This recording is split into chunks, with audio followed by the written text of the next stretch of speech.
at Ecology, filling in for Annette as chair of the steering committee. I'm John Cook. I'm with Bright Star Research out of Nashville, Tennessee. And I was on the task force born and raised here in Olympia, and I've worked with cannabis, educating physicians and pharmacists throughout different states. Good morning, all. Kendra Hodgson with the Liquor and Cannabis Board. Nick Mosley, I'm with Confidence Analytics. Tanya Sasaki, Confidence Analytics.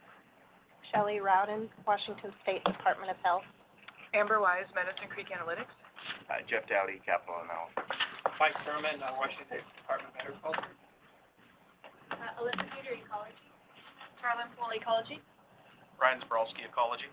Nick Pullman, Washington State Liquor and Cannabis Board. Sam Carrick, Ecology. Great. All right. So let's go ahead and jump into our update from the analytical work group, and there are some motions, and hopefully everybody has received those. So please, if you did it, let us know, in case there's some problem with your email. Oh, did I say PT? Why did I do that? Sorry. We're going to do the PT work group first. I'll be quick. No, take your time. Alrighty. Morning, everyone. So, PT work group last year. Excuse me, here at Ecology. So, in attendance, we had myself, Sarah, and Alyssa from Ecology.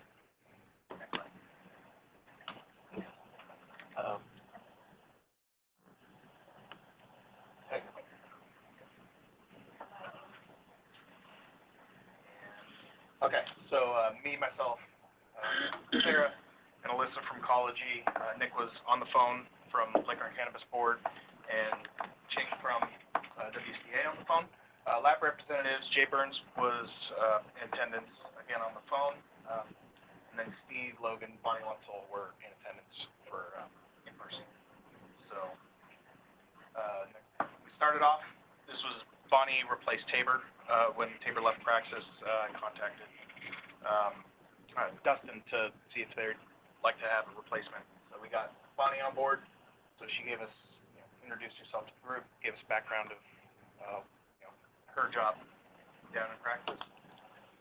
Following that, we did a steering committee, I gave a steering committee update from our meeting on the 30th and our discussions about the motion, particularly us wanting to enforce, how are we going to enforce the motion approved.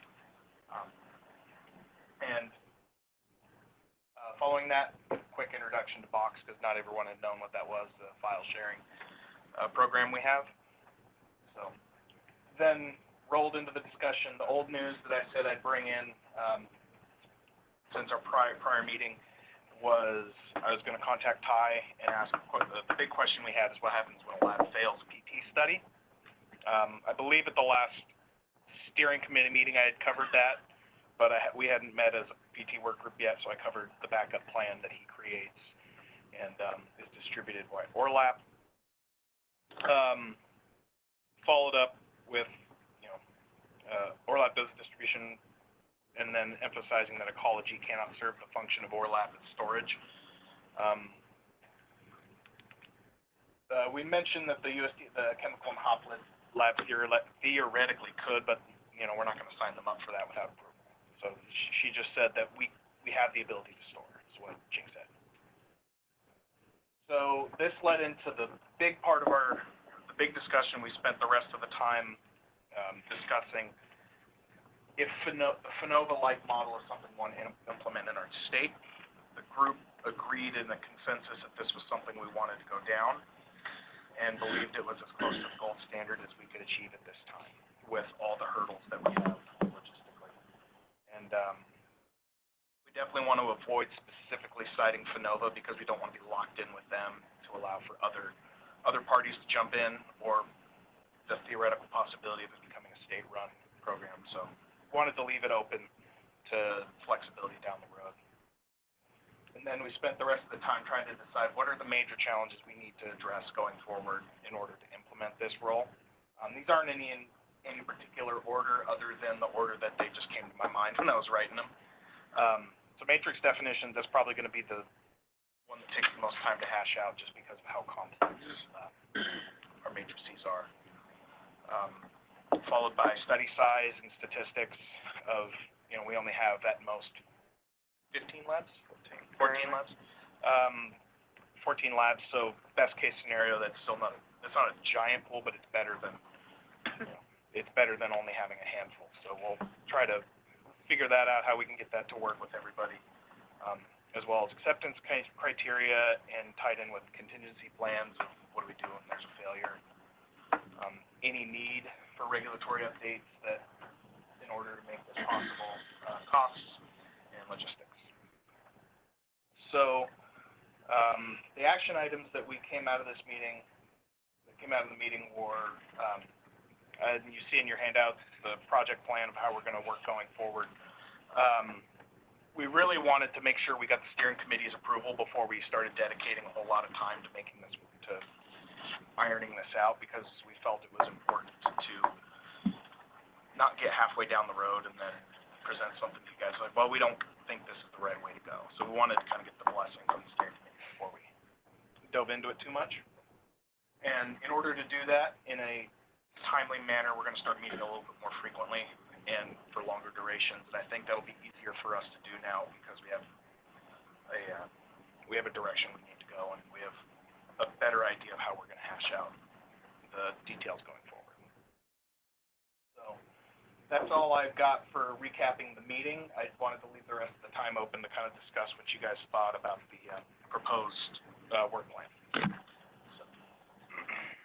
So, Lindley, which is the work plan proposed? The challenges, is that the work plan that just what the group wants to tackle, or is it the entirety of? The entirety of how we want to work going forward, and the challenges are what are going to take up most of our meeting time, is figuring out how are we going to, for matrix definitions, how are we going to define them, where are we going to cut the lines of for PTs, and that will probably take a long time for us to hash out with the complexities of the matrices. Our general plan overview is to get a FANOVA-like model set up in our state, and we want to hash out the details of that before we get too far forward. I've also reached out to some of the other states that have that model, to ask for their how they got over these challenges. And I believe Colorado, I've scheduled some time with them on Monday to chat with them. I think Monday at 1, I think, is to just chat, figure out how they overcame some of these hurdles.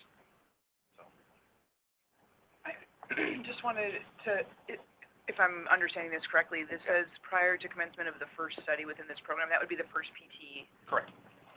Round, whatever. Mm-hmm. Gotcha. Yeah, these are the things we need to have in place before we have fly tie or a tie-like model in to get going. Is this still limited in scope to pesticides and flower?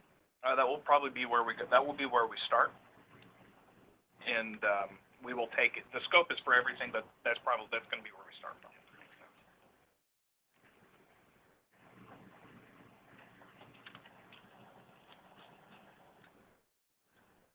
The only thing I might add is, as a group, we kind of decided that to drop the reference to, just so you all know what the FANOVA-like model is to drop reference to the FANOVA going forward, and then this will be an in-state program, just so that you've heard what the model was. Now going forward, this is our definition of that model. So I wonder though, this is not necessarily the approach, but just the language on the document itself. Why must a more robust PT program be implemented prior to lab accreditation by 2024? If lab accreditation, right, PTs are part and parcel, right, for validation, and they make good sense. But if it is a thing that is continuing to iterative, right, why must it be in full implemented before that is able to be done? We want LAU, when they take over, to have something that they have. Let me back up. PTs are a critical part of accreditation, as we all know, and we want to make sure that we have had at least a couple of these gone through the cycle before LAU takes over, so they have a better understanding of how the labs are performing going forward. It's just, it would be the easiest thing for LAU going forward to have at least one of these processes gone through. It's part of their process comparing past performance. Yes.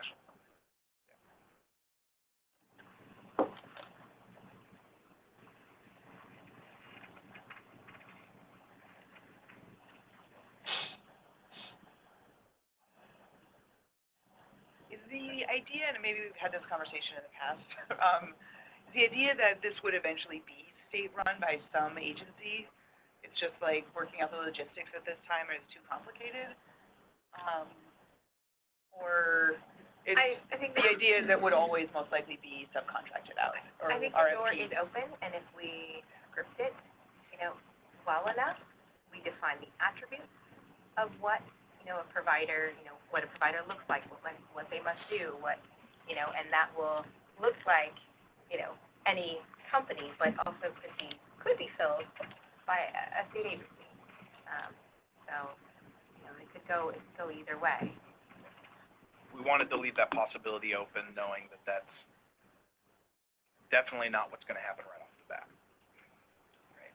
That makes sense. I think it's a little bit of a short-term solution, long-term solution. Is that kind of Correct. where you guys are going? Trying to make it be a short-term solution, but it's also future-proof, that as the market evolves, other providers come into the space, or some state agency makes the decision to do it, that flexibility is there. Hmm.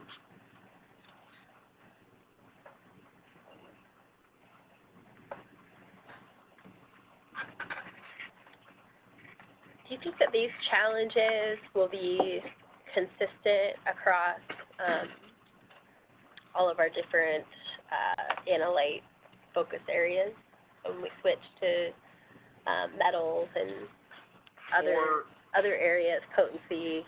Do you suspect these challenges will be the same? Yes and no. The short answer is yeah. I think a lot of these challenges persist across most of the matrices, but maybe not to the extreme as it might vary on which one is harder to figure out depending on which scope of analytical method we're looking at. But we think these are going to be more or less consistent across all the matrices. Okay. So the idea is this is the work plan that we see being appropriate across the whole program, but there may need to be tweaks if there may need minor if tweaks. you run into something you weren't anticipating, I guess. Any other thoughts on this, or I don't know that we need to do a motion, but on this, but general. Yeah, I just wanted to get kind of the steering committee's blessing on Yeah. this before we got too pop committed going down this road of getting halfway done. Nice. We don't want to get too invested in it before the steering committee has a chance to see it. So that was our thought behind that. I support. Good work. All righty. All right. Well, let's go on to our next agenda item. We have analytical work group updates and motions from Mike. Oh, we had one meeting, pretty productive. I think we thought we did everything we were tasked to do, so unless there's another task for that work, that may be it for those. So our task was to look at commodities beyond cannabis flower, and the first thing we did is we narrowed the definition, not to all commodities, but just to commodities that are regulated by LCB, that are under their rules. So we didn't go beyond that. So we didn't look at food or any of those commodities. And then we tried to determine sort of where they fit, how we could fit them in the current model. We pretty quickly agreed that we should try and use the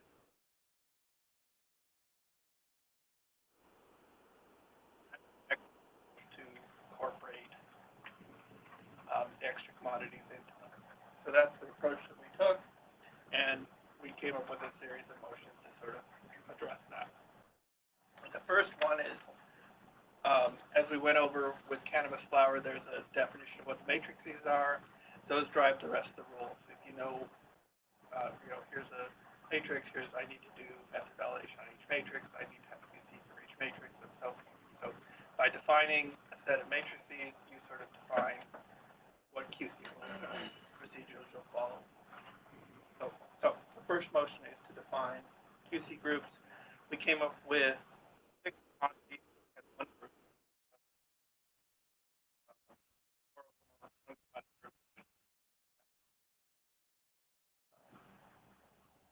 It could be standalone commodities, but there was a preference for groups of 1.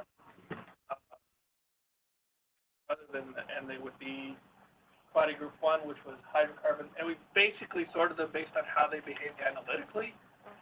So it was like, here's the interferences we expect you could run the same QC and have the same results. So they're sort of based on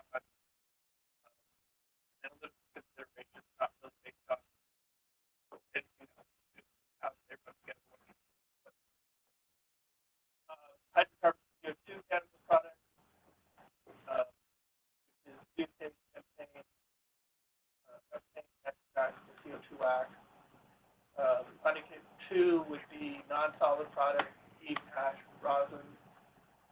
Commodity group 3 would be food grade and all cannabis products, the propylene glycol, ethanol extract, glycine extract. Moving forward to fused products, so MCT oil, butter, coconut oil, medium chain oils, and the commodity group 5 would have 2 commodities in it. We decided that distillates and isolates were significantly analytical different, that we couldn't include them in the same group. That the distillate had a whole bunch of extra interferences and behaved analytically significantly different than isolates, and that if you just did a study on isolates, you would get one set of results that wouldn't be comparable to distillates. So we split them off. They're both high purity products, so they have some similarities in terms of that. We would both expect both of them to behave similarly in that way. So we thought the commodity grouping method validation procedures would be more appropriate. All of these then drive everything else. So you call them a commodity group, it has to do the full wallet, for the group, call the commodity, has to do commodity validation. They'd have to have their own QC during the method runs and so forth.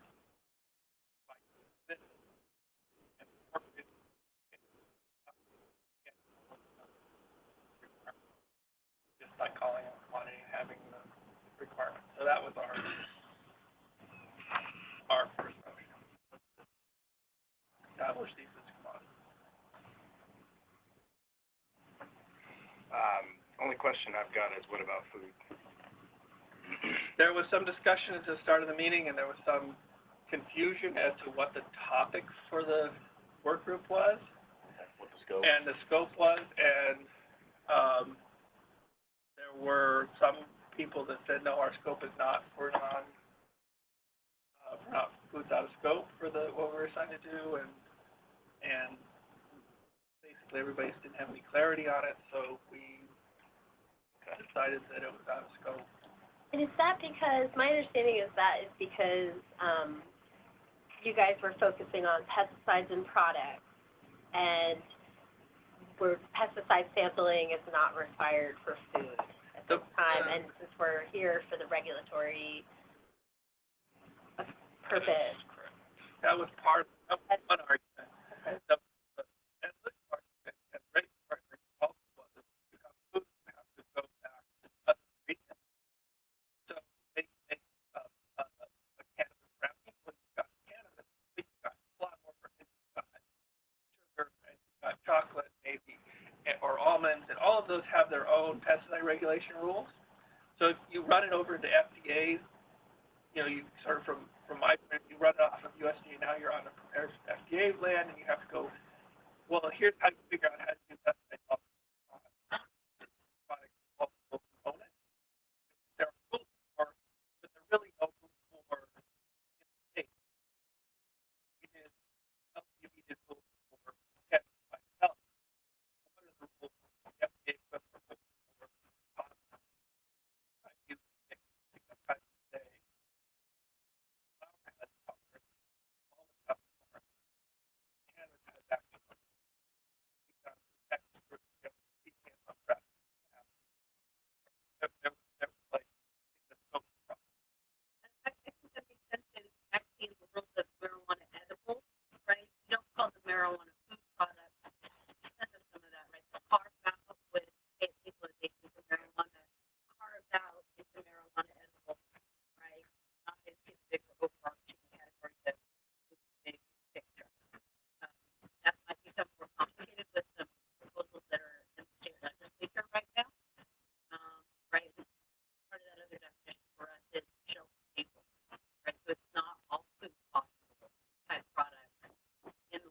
based on how much nitric acid do I need to get rid of the plant matter versus hydrochloric, a different analysis. So other tests may have. If you have something that's another trace chemical test, you might be able to use something similar to this. If you had a volatile test, you want to do what volatile solvents are on it, maybe you have to do another type of test. The closest is probably potency is high percent toxic. I thought right now that the commodity groups are needed for the Department of Ag, for the USDA PDP. It may not be needed for other analysis, and or if we could add commodity groups if needed, like with post examples down the line. Yeah, right. Yeah, we thought it was necessary for. We can't call, isolate cannabis flower, but the same method, the same procedure, same QC has to be exactly the same analytical. We just didn't. There were two different. We needed a different, structurally different, and there was a method already in USDA that how they would deal with from cantaloupes to broccoli. Like, okay, they have different analytical interference. We call them different commodities. We do different QC. We just did this for that. We called these things different commodities. And we do have one of our recommendations is about, review. So, is that in there? So, yeah. Great. Number 3. So we do have we were aware that we weren't at this point able to do this. We only had 3 laboratories. We didn't have a lot of ongoing data. We hadn't done all of these studies. So we did put in one of the recommendations was to have a review period so people can reorganize them later if the data supported that or needed it. But I think the analytical work group did a good job making these categories. I have one suggestion that I would make, which is in commodity group 3. When it comes to an ethanol cannabis product, I think perhaps really the ethanol cannabis product represents 2 types of products. On the one hand, some manufacturers will use ethanol to extract out the cannabinoids, and then they will purge off the ethanol. And what they're left with at the end can be like a shatter. And I think analytically, that is more like commodity group 1, where we've used a solvent to extract the oil, and then we've purged out the ethanol. And we're left with a shatter or a sauce with really the same consistency and considerations as a butane extract. At the same time, there are products, I'm not sure that they're allowed in 502, but a tincture would be where the ethanol has been used to extract out the cannabinoids, and the ethanol has not been purged. And ethanol is the majority constituent of the tincture, which really, in that case, is more similar to these other alcohol infusions, glycerin, propylene glycol, polyethylene glycol I would throw on there. That's more commonly used. So I would suggest that an ethanol cannabis product that has been mostly purged really belongs in group 1.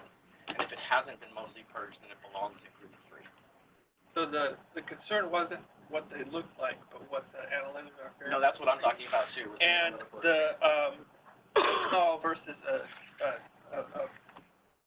non-polar solvents, like in the first one, propane, butane, pentane, heptanes, versus the semi-polar solvent, ethanol, with a lot of polarity to it, pull out different interferences out of the cannabis. That is broadly true. There was a significant amount of these ethanol or concentrated ethanol, maybe not entirely drawn down, but mostly, but most of it evaporated off, were analytically different enough from the non-polars in the first one. So the first one is like CO2 extracts, which are very non-polar, and a bunch of non-polar solvents. So the thought for the 3, and people were like, ethanol behaves differently than these, it needs its own category, was because there was some concern with some of the people at the table that had a different. I can see how you can make that argument. The reverse of that is, even though butane and CO2 are, these are non-polar solvents, they can still pull a lot of those polar interference depending on the temperature that the extraction is running. So you can still run a butane extraction and end up with a lot of chlorophyll mean, it's really, it depends on the conditions of extraction, maybe more so than the polarity of the solvent. Well, and that was the concern, and that's why people decided that they thought that it behaved significantly enough different. That they And were then additionally, they'll often use like sorbents to clean it up, so at the end of the day, they really do end up with something that, from an analytical perspective, the interference are very similar to a butane.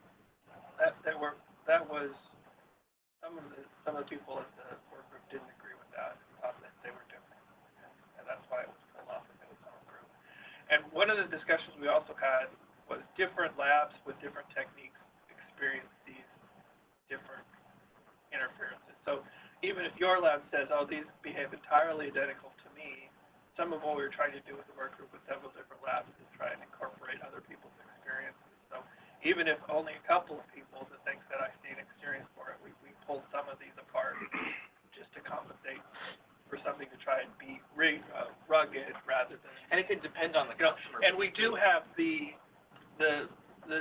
three. Eventually, if it turns out that we've done this for a couple of years, all the QC matches. There's no reason to have these two commodities that can be merged back together. But that was just our recommendation from the start. We thought that these were. You don't want too many because then you have to do more QA, more QC as you go along. But you don't want too few and not capture all of the potential problems and get the data. So is there anything analogous in the agricultural commodities? Like, is there any commodities that are split out by these type of things, like heptene extracts or? So you're moving really. You start with raw agricultural commodities, really what happens. So then you have processed agricultural commodities, so commodities. Maybe you have some, hops that get processed into CO2 extract. Those sort of products that do exist. Hop extract is obviously a different matter than.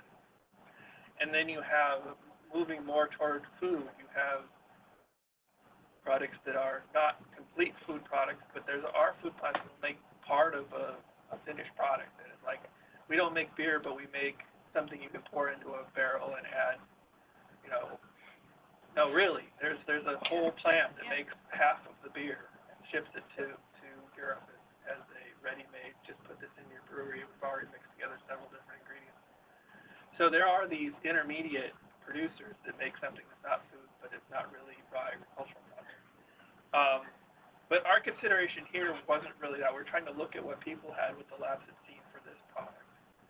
And there were people that thought that ethanol extract was distinguishable analytically from the other extracts. That was, obviously everybody doesn't think that, but there were some. I think the truth is that sometimes it is.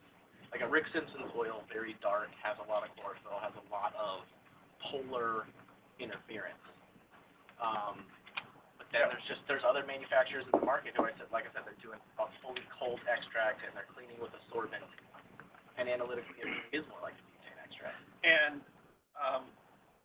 in the Rick Simpson's oil thing came up, and one of the problems we had is it was pretty clear that some of these custom named products weren't uniform. That person A's Rick Simpson oil was using a different solvent than person B's Rick Simpson oil and person C's. And so the process wasn't, we used a bunch of things and we stripped out all of those, this is for Rick Simpson's oil and this is because we couldn't agree on what they were and there was no definition. So, we weren't even clear whether the difference was because they were using ethanol and the other guy is making Rick Simpson's oil and he had butane in it, or he had butane and ethanol, and that was why it was different. So that's our second recommendation about identifying what we actually get. Because there was some confusion about, this is an ethanol. Well, really? Or does the lab know? Or they're told that it's like Rick Simpson oil and they assume it's an ethanol? Really told anything. Here's some goo in a jar. Yeah, and that was our I saw that. Our second recommendation is that we might not even know or been testing based on what we knew. We assume it is. Is that what it really is? So that may wash out too with time once we get college. So Nick does bring up a good point, and as loath as I am to add commodity groups, does it make sense to have trace level solvents versus percent level solvents in ethanol extracts? Because that's kind of what you're getting at, right? Yeah. Are they going to behave differently Well, and also, when they're at the trace level? right, and I think, you know, if we break these up, we have to have QC injections for each one of these. If we have a sample dropped off from the lab that falls in this category, we have to also prep a matrix match QC, and we also have to do PTs. And I don't know about we didn't talk about PT. Right, sorry, that's not decided yet. So method validation. You'd have to do method validation, and you'd have to do the recovery and right, the so blank. the question so you have to do a positive negative control for each one. Do you use some sort of PEG-based tincture for that, or do you use, you know, a high concentrate, low solvent? Which one is going to be more representative of your sample? Yeah. I think the answer, it depends on what your sample looks like. Yeah, we have 7 commodities. We're obviously putting a bunch of things together in one commodity. The rule would say that as long as you're using something that's in that commodity, you're using that commodity so you can use it. So it wouldn't be an audit violation if, you know, you're running a propane sample with a butane sample, and you call the commodity includes both groups. Okay, well, you know, ecology comes in, audits you, and goes, well, you use the recovery from that commodity. Right, so I could use a glycerin tincture as a proxy for my ethanol extract, and I'm telling you, those are way different. And, you know, what if we get a tincture in that's it was ethanol extraction, and now it's an MCT oil? Those are 2 different commodities. Yeah, mixed solvents, right? The CO2 extract is usually passed through ethanol. Right, yeah. Well, and aren't these the definition, right, that in the commodity group you would then have your method and all that, and you get to, right, well, it's our performance-based method to say, what is the method you think gets at this commodity group the best, right? That way when you're audited, it comes in and like, hey, that method that you chose, when you ran that sample against the thing that was a hydrocarbon extract, which one did you choose, right? You should have been in your method connected to that commodity group, but you still get to make the decision on what's the right method. So you might have methods that look very similar across some of these, but the requirement is that you have documented that that is a valid method for each one of those commodities and done the validation to say why you think that, right? But all samples within the same commodity group should be able to be run on the same method, right? It could, right? So I think part of that would be that it's That's not simple, required. right? Yeah, that's my understanding of it. Because you're validating that method for that commodity group, right? So if we have variations within a commodity group where we can't run a single method for the entire commodity group, it makes more sense, unfortunately, to me, that we would have to split those off into multiple commodity groups where every group has one method, right? Individual lab, right? That isn't exactly the model. So there are commodities that are put into one commodity group by FDA, but turn out to be analytical different. So you have like, I mean, a good one is like asparagus. The green asparagus can behave differently than the purple asparagus because people have made this purple asparagus, and it has this purple color dye, this purple color plant, whatever it is, that interferes with your analysis and can make it behave differently. So you're never going to get away from the fact that you need a competent analytical chemist and a competent laboratory to run it. None of this is ever going to say chemistry is a skill that you could just robotically run.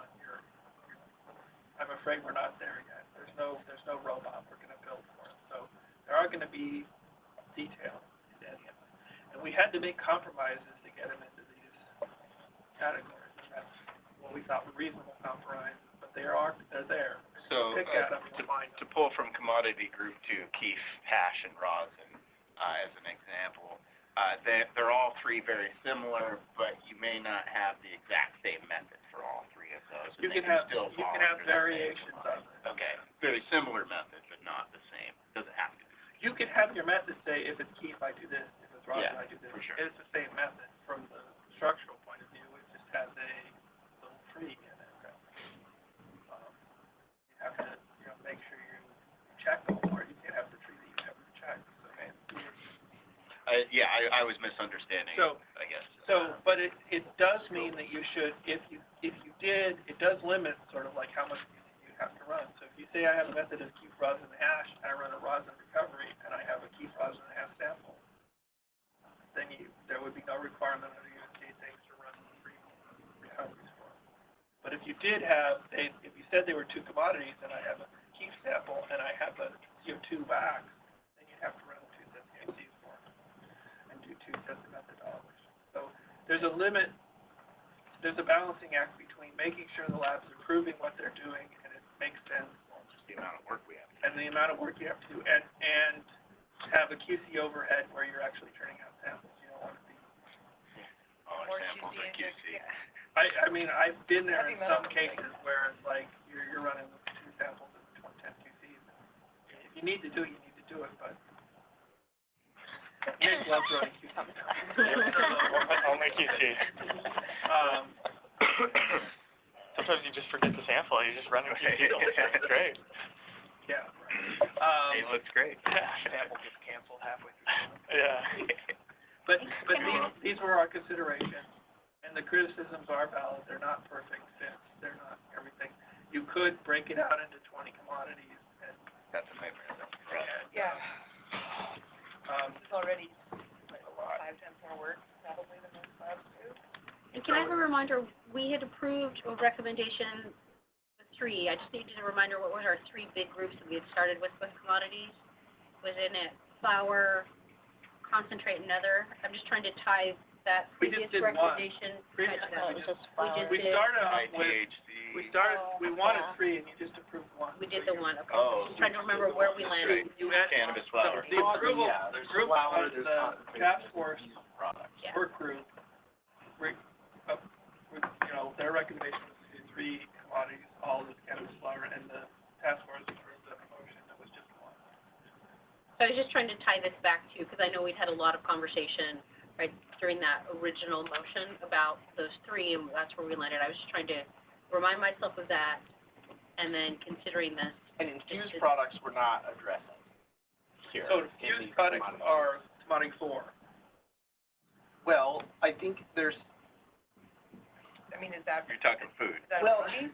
there's things No, to think about so we there. don't- Like, for example, still nitpicking on commodity group 3, Oh, sure. no one is going to use, certainly not vegetable glycerin, and even propylene glycol to extract. These as solvents do not extract the cannabinoids. So if we do find those products in the market, which we generally don't because they're shitty products, everyone agrees. It moves away from. But if we do find them, the way they've been made is an extract has been made some way, and then it's been blended with usually polyethylene glycol. So that's our recommendation 2 is Right. is the description of how the product's made. Sure. So really in commodity group 3, these, with the exception of ethanol, these are infused products. Now in commodity group 4, these can either be infused or they can be extracted. Like I can use butter. I can put flour in butter, in hot butter, and then strain out the flour. I'll end up with green butter that tastes like weed, which is pretty undesirable. Or alternatively, I can make oil and just blend it into butter, in which case I get a better tasting butter with more clarity. So again, here there are extracted butters and there are infused butters. But I think ultimately, if we shake out motion number 2, the way it's laid out, this will come out. So it's really, like, the final product is what gives you the interferences often, if it's the majority of the ingredients, right? You're using a small amount of concentrate to infuse a large amount of butter. Most of the interferences are going to come from the butter, right? So then it's up to the lab to figure out, if the final product is in butter, then that's the interferences I need to worry about. And the type of extraction that was run is probably less important here. Right, but with the polyethylene glycol, we put it into a separate group because we figured that's an alcohol, it's a polar solvent. So if I use it to extract, then I'll pull polar interference from my flour. But in actuality, no one's using polyethylene glycol as an extraction. They're probably using butane, in which case they didn't pull those polar impurities, and that they're not present in the final product.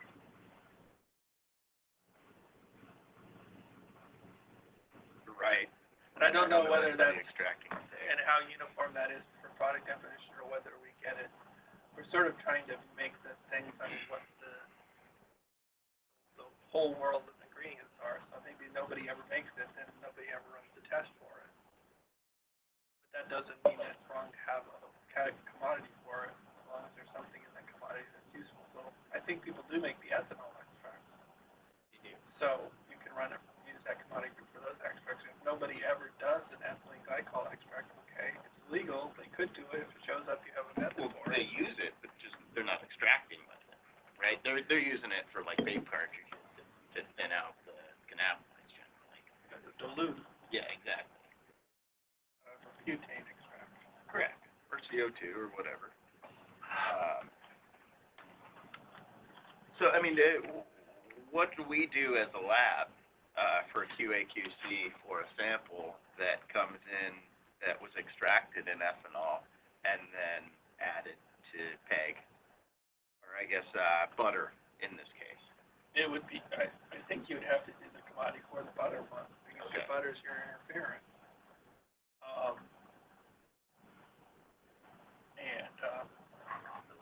Number two would let you, if that one passes, you know that it was from a butane extract. So if you thought Yeah, you needed to do assuming we know. butane, you could add a tweak to say, here's how I get rid of butane out of it, or here's, I expect this butane interference. So you understand the process. Obviously, we're looking at a really wide variety of products, and we had to put them in some box, so this is the best bet. And there's nothing that would preclude, depending on the products that you have in front of you, that you could choose, I'm going to run my method out of commodity group 3 and out of commodity group 4, right? I, the lab, have made an assessment on this product that's sitting in front of me and what I know, and I'm going to do, right, something that says, right, it crosses commodity groups. I don't think there's anything that precludes that you couldn't make a choice like that, right? The lab has to decide what commodity it is, and then run it in that commodity group.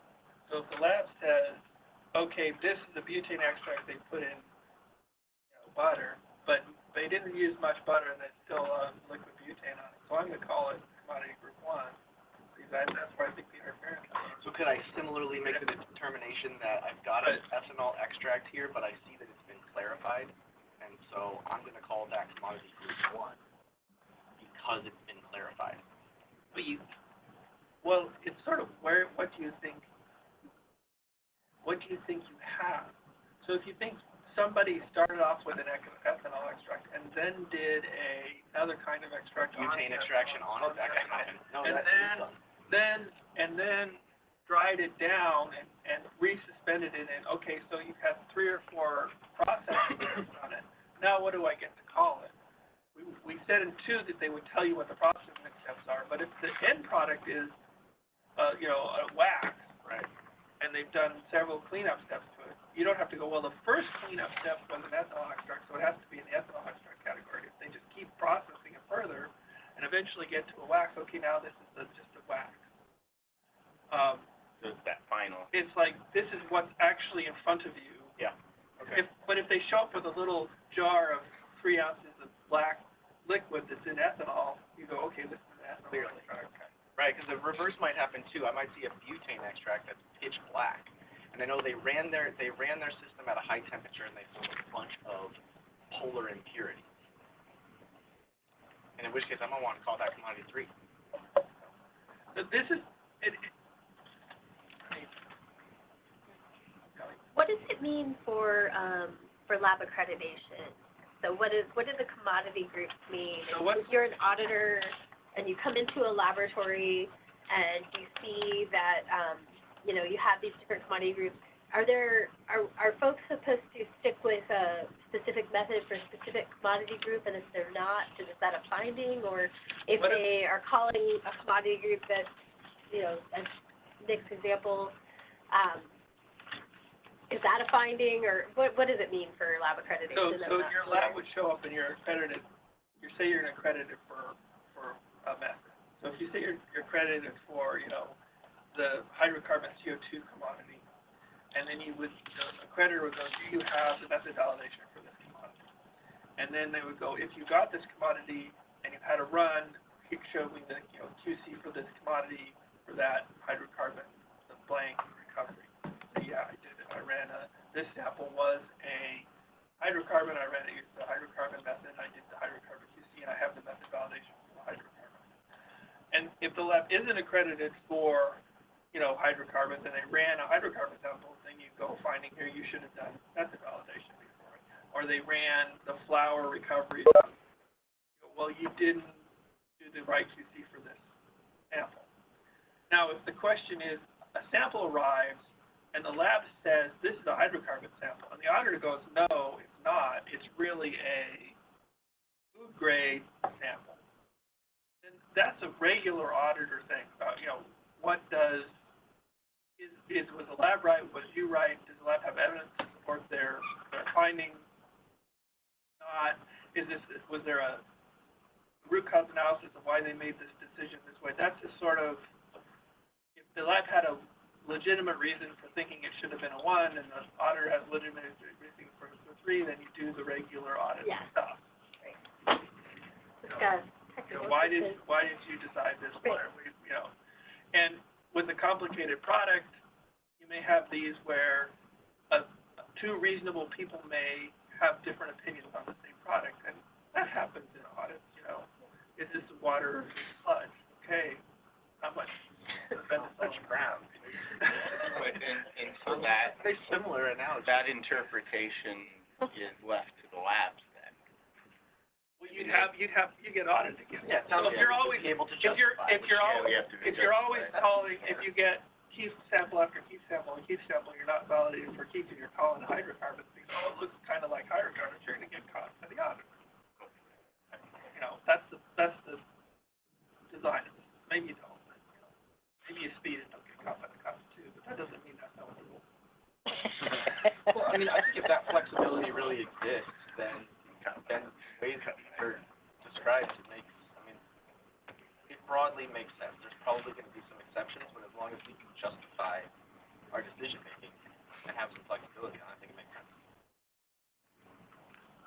The nice thing about the motion 3 that you have, with it being updated, that the commodity groups are updated every 2 years, is that you don't have to be perfect right now. So, personally, I would feel comfortable going either way, either leaving it as is or moving towards, making some of the changes you were suggesting, knowing that we're probably not going to get it perfect. We can get it as close, try to find that balance between getting it as perfect as possible without having 20 different commodity groups or too much work, and then adjust from there. Yeah, and the 3 also allows for what we think is common knowledge to change in 2 years too. Somebody decides that, oh no, propylene glycol extracts are just the thing to have. They cure rheumatoid arthritis, so you got to have them. And so somebody's selling a whole bunch of them, and all of a sudden they show up in the laboratory. So you can have, the 3 would allow for that adjustment. Can you get rid of pentane? No. Okay. Not allowed to use. Or hexane. Definitely no hexane. Stop using hexane. They're going to use pentane to make that CBD isolate. Yeah. That's believed. Great. That's, not approved for use. So that was another argument that we had, is was it the purpose of this thing to do, and Nick was saying, no, anything that's not legal you shouldn't have a commodity for. Yeah, stop using methylene chloride and chloroform.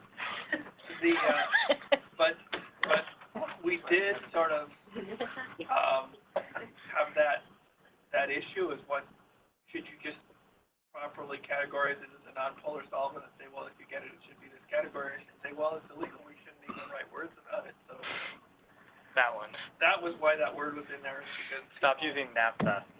people were using it. And we're supposed to focus only on the THC market here, not the CBD market? No, I don't think that's true. So the CBD market is going to want to use pentane, no question.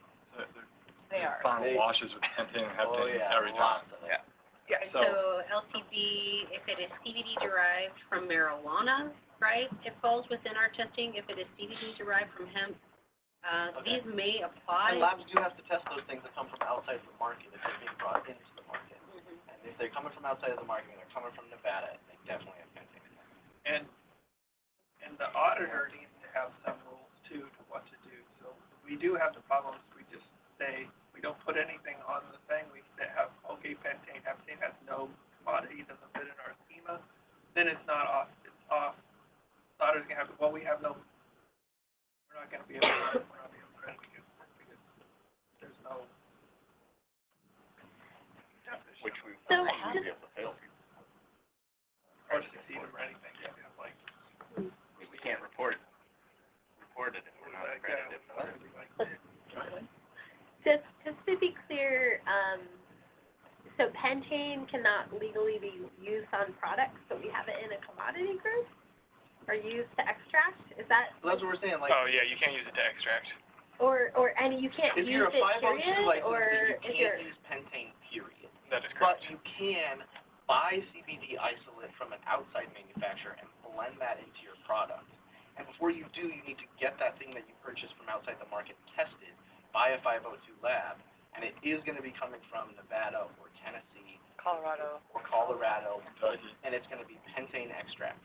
and so then are you allowed to use it in the Yes, product? right? You're allowed to bring that into the market and blend it into the Passes product. the If it residual solvent. It has to pass all the tests. If it doesn't pass those, they must destroy. It cannot be brought in. It'll pass. So that's why you guys kept it in, is because of that nuance that it can be brought in from the outside. Because I tend to agree with what Nick is saying, we shouldn't have anything in our commodity groups that isn't allowed to legally be in the product. Right? That's a good point. If you wanted to not write it down, you could just say hydrocarbon. There is an actual capture. Yeah, it's on the list. Well, I think Most it's of them are fine if many it's of them are 5,000. something that it makes sense if you're testing for it to make sure that it's below a certain threshold as a residual solvent, but It's really hard for the laboratory to know that. So it's really difficult for the laboratory to say, okay, I've got this wax, and I don't know whether it was extracted with a legal or an illegal Yeah, it's solvent. And then I'm allowed to test the one that was extracted properly, but not test the one that was extracted improperly. All I know is that it's a non-polar extract of cannabis. So it's really challenging to put this duty on the laboratory to figure out whether it's legal or not. We do have threshold limits for CBD coming outside of our market, connected to pentanes in the solvent category. It's a pretty, like CBD coming from outside our market is pretty hefty, in the testing suites that are required on the upfront. Pentanes is on the list with a threshold of allowed or not allowed. Threshold of? 5,000. Oh, yeah. There's a threshold. It's plenty. Yeah. 5,000. Yeah, they pass it. 5,000 ppm. What's the other? I mean, can there be an asterisk or something in here when we You can strike send it this as forward? I mean, I kind of see both sides of the point here, right? Like, we just make it clear that this is not an allowed solvent, people forget or whatever, but, you know, in theory, seeing it as labs, we are occasionally. Yeah, I mean, not that this is your, like, regulatory duty, but you are testing illegal products, right? let's try to keep one conversation at a time, you guys, so that we're I mean, like, yeah, you can use chloroform. It's a great solvent, but it's illegal for them to use, right? So, Well, I think the main question is, do we validate for it, right? no. Right, because you can't use it. If we're not required to validate for chloroform, then yeah, why would we put it in as a commodity or part of the commodity group?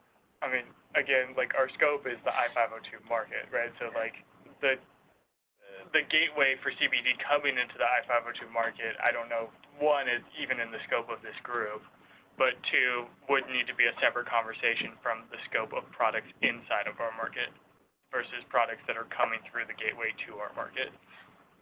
It's true. We're not discussing like how we're testing CBD products from out of state here. Would motion number 2, identifying the sample, would that take care of that problem? I mean, Having more, which problem? having more information, about the sample to the lab. I mean, it definitely doesn't hurt the lab. I mean, that's hopefully trying to differentiate, to Nick's point, like what actually happened to the sample, what commodity group it's falling in, instead of getting, well, We figure it out. also motion 4, instead of getting a nice, like, wax paper of something that's sticky in there, you get, like, something that you know what it is, and it comes in a device that you can actually get it out of, instead of breaking vape cartridges. So. So I would say that possibly, on commodity group 1, so the question I would just say is the motion as it stands, and having talked through this, do we leave contain in or out, or do we call it? Just hydrocarbon captures it all, so we could just leave out all propane, butane, methane, just call it hydrocarbon captures and everything. Yeah, including CO2. Okay, so I would possibly, put forward that from our conversation, while not perfect for where we are, I think the work of the analytical group does make sense. And with a lot of the other conversations that we've had, that, right, these are performance-based methods, and the lab is still going to do an assessment and say, why did we make a choice on what method we used? That with that edit to commodity group 1, I would be comfortable making a motion that we, as the steering committee, approve motion 1 with the edit. Can we add PEG as well to commodity group 3, I think? Polyethylene glycol as well as propylene glycol? I feel like It's much more common. is also used a lot. So, polyethylene glycol is, well, these are for the solvent, right? So those are for, like, I realize, as you're saying, that no one's probably using glycerin as the solvent, but all the infusions would be the infusions category. So if it's infused into PEG or whatever, that would be 4. So if you want to add it to, 3, right? no, so those are solvents, right? Oh, Those are, the way it's listed in the WAC so is it's infused into propylene glycol. Commodity group 4. correct. So if you want it, like, more explicitly stated in 4, that's fine, but. I just say infused oil. Well, I Yeah. mean, that's going to create a huge amount of confusion on the producer part when it comes to motion number 2, when they're like trying to tell us what this product is. User extracted. Yeah, I know. I was thinking about that as well, and there's probably going to be, by the time we get to the end of this whole task force process, there's probably going to have to be a significant amount of communication going to the processors. And, because it won't just be that, right? It'll be there'll probably be other things with the sampling that comes up, as far as you guys are only going to accept samples if they're, whatever we agreed to, 4 grams, if they identify what the commodity group is based on these things, and maybe there'll be other things that come up along the way, but, so there'll probably need to be some communication, I would think, probably from LCD or, something like that. Drafting the rules right now, 2 samples, 4 grams each. Up to? Like, the minimum, 2 Oh, samples. they have to provide 2 samples, so one like filtered with it? Right, if we're moving to a place where, right, we're requiring pesticides and heavy metals for everything, based on some of our conversations that we've had here, with the rule open for 102 in the draft that's out right now, it should say the requirement is 2 samples, minimum 4 grams each. Oh, with the idea of one of them is for microbes and one of them is for cannabis. Yeah. Right, and these layers here would hopefully also give you more detail about the things that are showing you. Okay, so, Alyssa is, oh, sorry, did you have more you wanted to add? No, I was just gonna say, based on that, I was just gonna check in, where did we land on possibly, right, the yes of this, but what were the edits we wanna capture in full, here for this? And Alyssa's taking a stab here at, putting those up on the screen. I think if the language needs to be clarified then for commodity group 3, that says includes cannabis extracts from glycerin or cannabis extracted with. Yeah. Because it says cannabis extracts in, Right. which to me indicates infused. So it's just a cannabis extracted with. Yes. See what you mean about the infused. And then do we want to I had mention? another one to add. Do we want to mention PEG and PG in commodity group before? Because that's where it Yes. gets infused. Also that. into. This is medium heating oil, so. People don't consider PEG and PG to be oils typically, as much as, I mean, not in the natural vernacular. Well, PEG 400 is much larger than that. Oh, you actually have 400 chain oil? Is it a liquid? Oh, yeah. Yeah, very viscous liquid.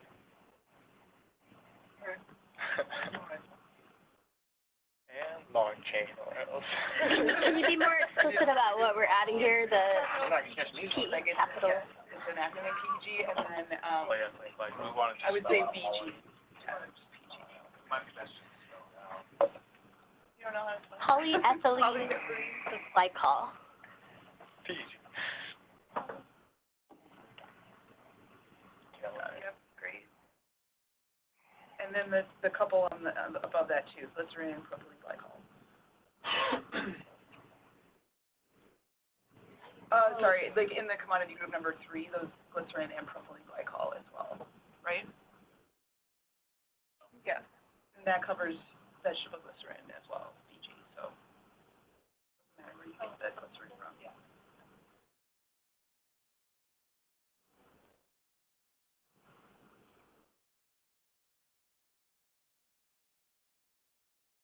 Is that specific enough to say extracts in for the infused?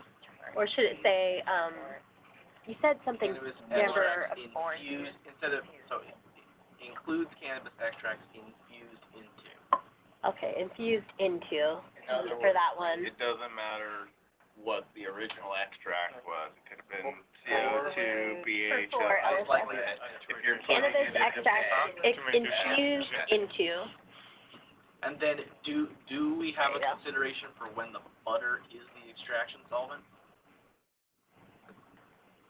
I know you don't allow butter, but it could be Okay. coconut. Not allowed in China. Huh? Is it allowed? I don't think butter is allowed in China. Butter's not allowed, but coconut oil or MCT oil, Yeah, it is or allowed. those medium chains. Yeah. Is one clear without,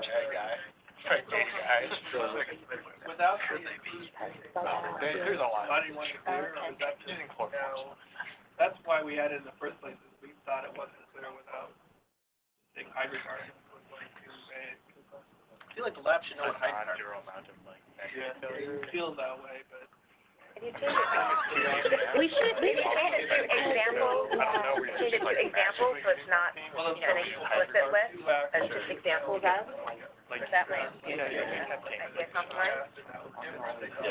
or we just say like he was saying earlier, they thought if you checked in ethanol and scratched it out, now hydrocarbon, so there was. Let's try to have one conversation, you guys.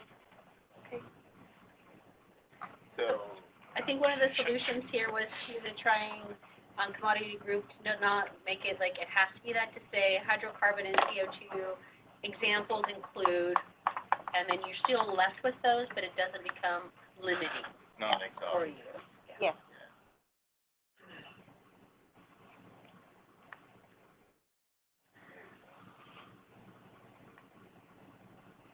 So you gonna read all that?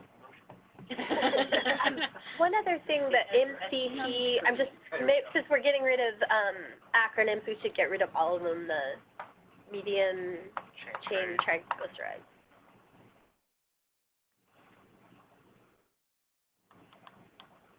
Is that an exhaustive list, or should we put in examples in front of that? That's a good point. Maybe just put examples in front of each of them in case there's, other things that, for propylene glycol starts curing arthritis or whatever. Oh, it already does that, don't worry about that. Great. Awesome.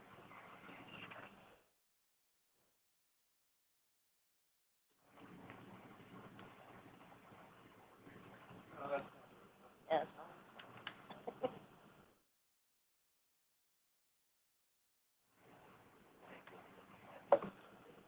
Yeah, I think that's fine.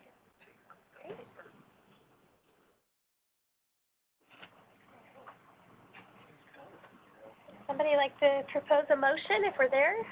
Are we there? I'm on it. Sorry.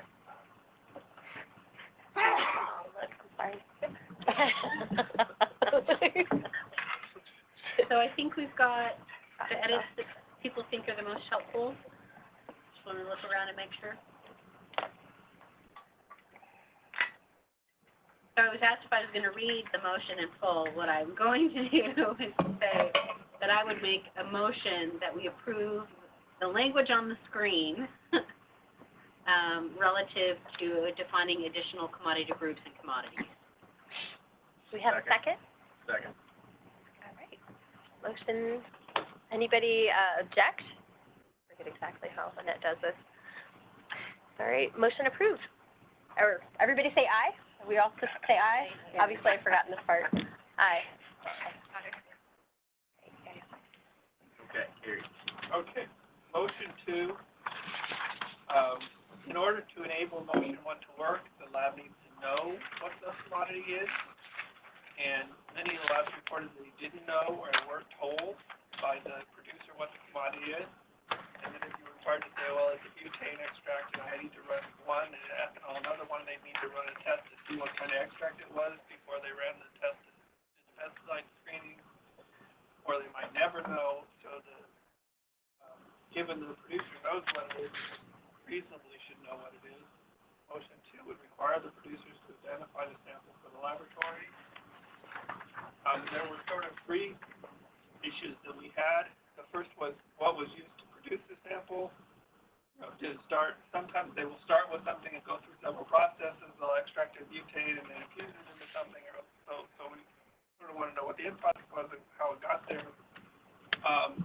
Since it's like a non-polar extract, the debating changes your interference versus a polar extract versus sort of a process.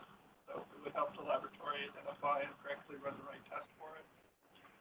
And if we're requiring them to run the right test, requiring the butane for the right matrix, they really need to know that to correctly do the right test. So the lab shall be provided with a sample, a list of ingredients used to produce the sample, like butane, MCP oil, and so on. The process or processes used to produce the sample, distillation, cold press, so forth. The expected concentration, the composition of the sample, the final product is MCT oil or butter or whatever it is. And they have to use common names, or they have to use butane, but they can't use trade names or ambiguous names. So they can't say, oh, Rick Simpson's oil. They have to say the butane. They have to say they can't say it's X23 or some trade name that's specific to that manufacturer. They have to say the common name, the butane. That was the recommendation. This will allow the laboratories to correctly identify the sample, know what it came from, identify the interferences, and run the correct method for it.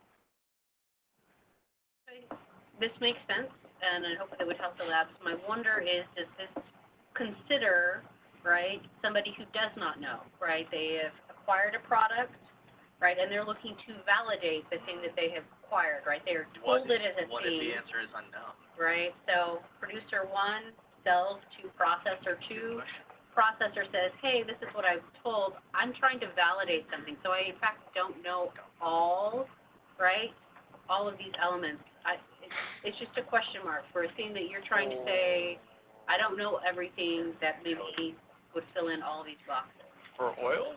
Well, the producer can't sell an oil to a processor, right? And the processor has to test it before it moves. Right, so it's that transfer, ultimately, right?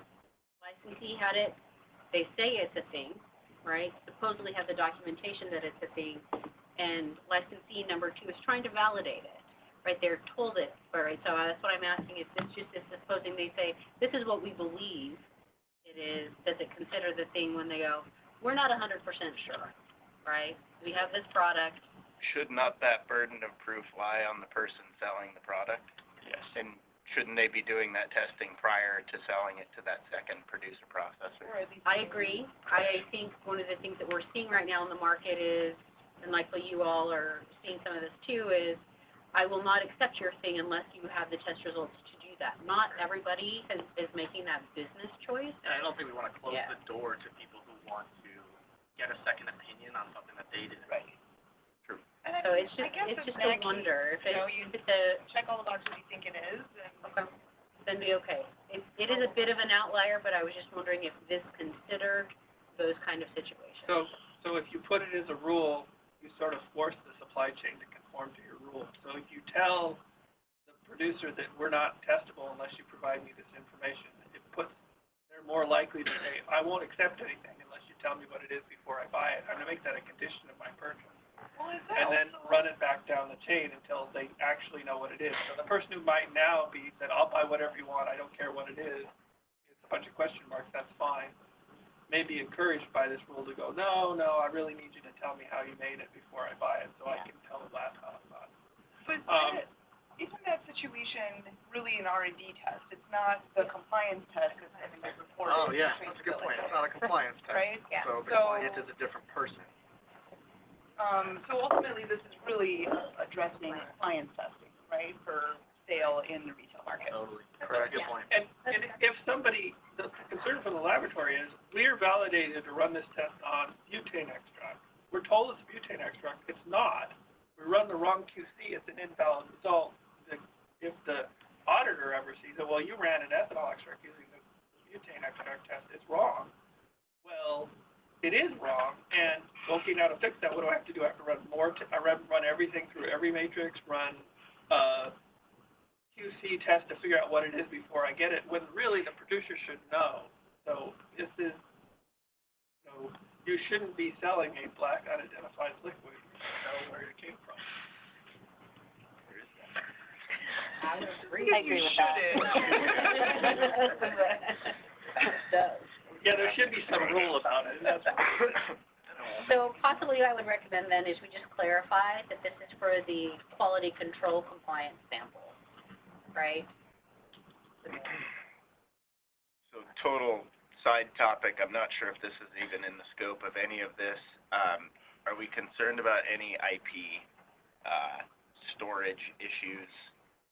This kind of sets us up where we're now holding on to trade secrets of our customers. We've had that question for us. Intellectual property. Oh, yeah. This would be, We've had that question too, and where we've landed on, if it's with us, right, with the LCB, that's a whole different thing about public disclosure, Yeah. right? And also a lot of the conversations when we're saying they're supposed to put these ingredients on the label. But We're not we're asking also for percentages. we're also asking for processes. Right. And how did you make this product? Everybody thinks Well, they that's have the secret sauce. I mean, that's, yeah, to some degree, right? But you don't get to say, like, if you have butane, you have to say, you can't make a label claim of it's butane hash oil if you didn't actually extract in butane. You just, like, rub some butane on the outside of it, right? Like, right, so those are the processes we're talking about. We're not talking about, like, oh, you did this at this temperature. This is amazing that we get super detailed. Yeah, that's and like... And I'll throw as an anecdote, at our lab, we do require this. Yeah. We won't take samples where people aren't being forthright about what it is and what is in it. Not asking for their intellectual property, but, like, is it MCT oil or is it egg? Yeah. Like, I need to know, otherwise I Well, can't run that was a concern. To Kendra's point, one, it's already supposed to be on the label, so it's already supposed to be happening under, like, compliant rules. But two, there is legislation, I don't really know where that legislation falls currently, but about making ingredient disclosures go to Department of Health.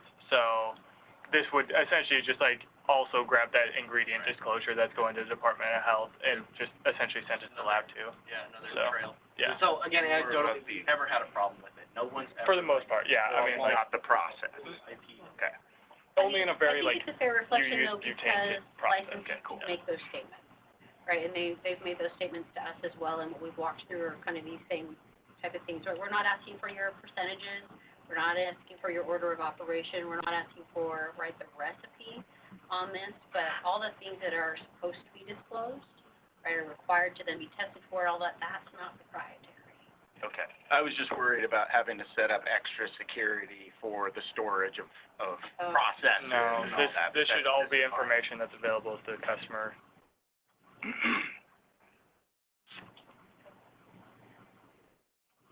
So I would offer, again, here with the one clarifying is just like the motion is specifically requiring producers to identify the sample related to the quality control, however you want to say it, or the compliance sample, these elements for the compliance compliance sample for the laboratory, I would make a motion that we approve that. So, one thought on that, everything that we're doing is only related to regulatory. So any side business stuff that's happening in the lab is not being addressed by this task force. It's not So I specific to this. So I function, feel but like it's everything not, you do. specific to this, it's everything, like, what was it, some of the other, was it like terpenes, or there's other things, I think folks talked about at one point, R&D tests, if they're doing non-mandatory testing at intermediate points checking within the supply pesticides, chain. right, But we're still required to be accredited for any kind of testing we do, whether it's in the marketplace or outside. no, But why? So that's No. the That's conversation. not what I've been told. so, That's the conversation we've had here. Actually, section, it's 102, 6 sub A, specifically says that marijuana labs in the state of Washington have the ability to have marijuana for the purposes of testing the suites under that section. And that is the reason why the labs get to have marijuana and get to have them above, right, the individual cap on allowances on amount. We've talked a little bit about that before on where the agency lands, and to date, and we've run that up the chain, is like, that is the why of having marijuana. And so if you're telling a customer that you have the ability, right, under the office to test marijuana, like, we're only saying that you have the rights to test for the things that are on the list that we said. but that's a LCB, it's kind of the difference in what ecology does under accreditation and what LCB does under the licenses of how you can be a marijuana lab and you can have marijuana.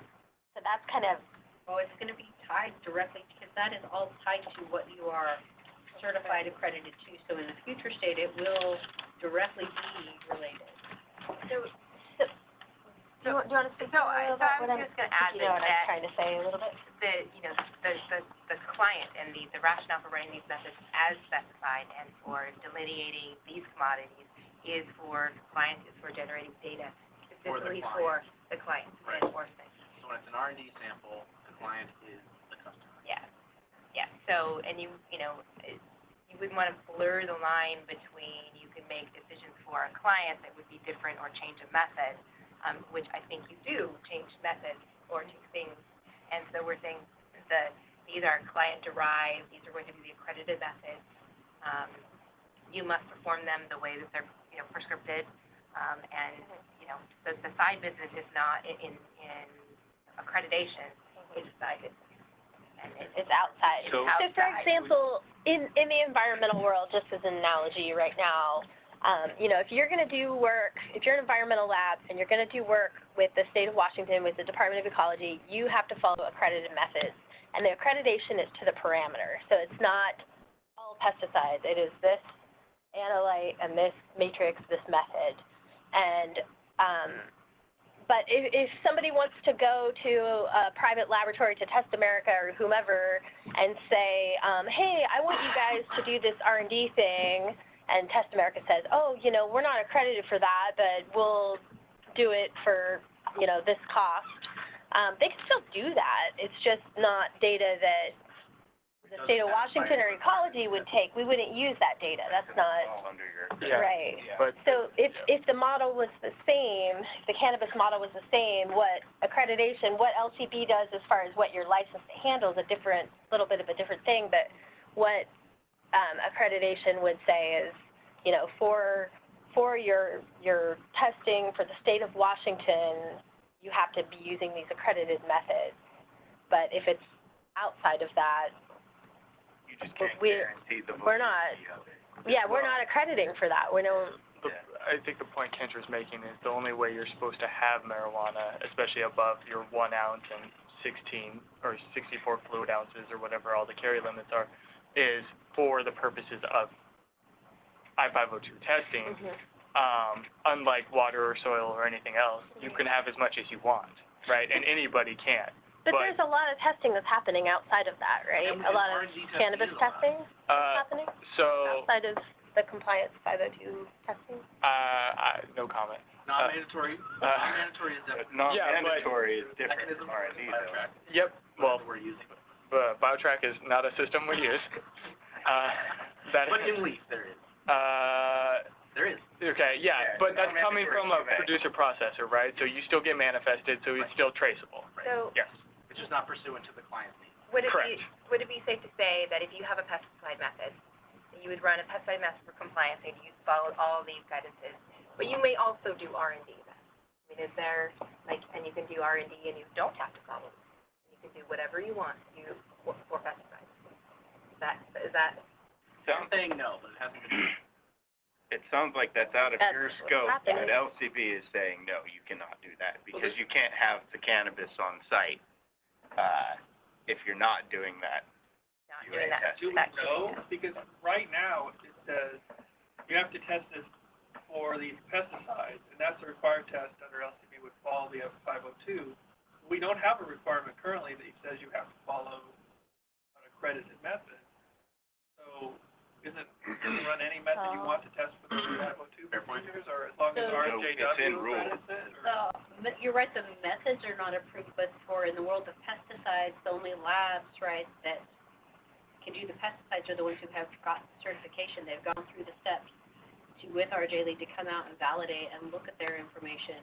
Right? So admittedly, do I know everything that RJ Lee? I don't go out on those visits, but we have 5 labs that have been certified to test for pesticides. So they may have different methods. Under this thing, I will say one caveat to sort of to what you were saying earlier. It may be to get this information, they have to ask for testing first, so they may go to lab, please tell me residual solvent, and then I'll tell you what solvent it's in. You know, so they can test it to test what method it would be in a theoretical situation. But if we use the model that we have and say it has to be one of these matrices, and we don't know what matrix it is, it sort of breaks the model. You can't say, I'm only going to run this test on this matrix and not know what it is. Because we don't have an unidentified matrix. And it's fair to have requirements for samples received.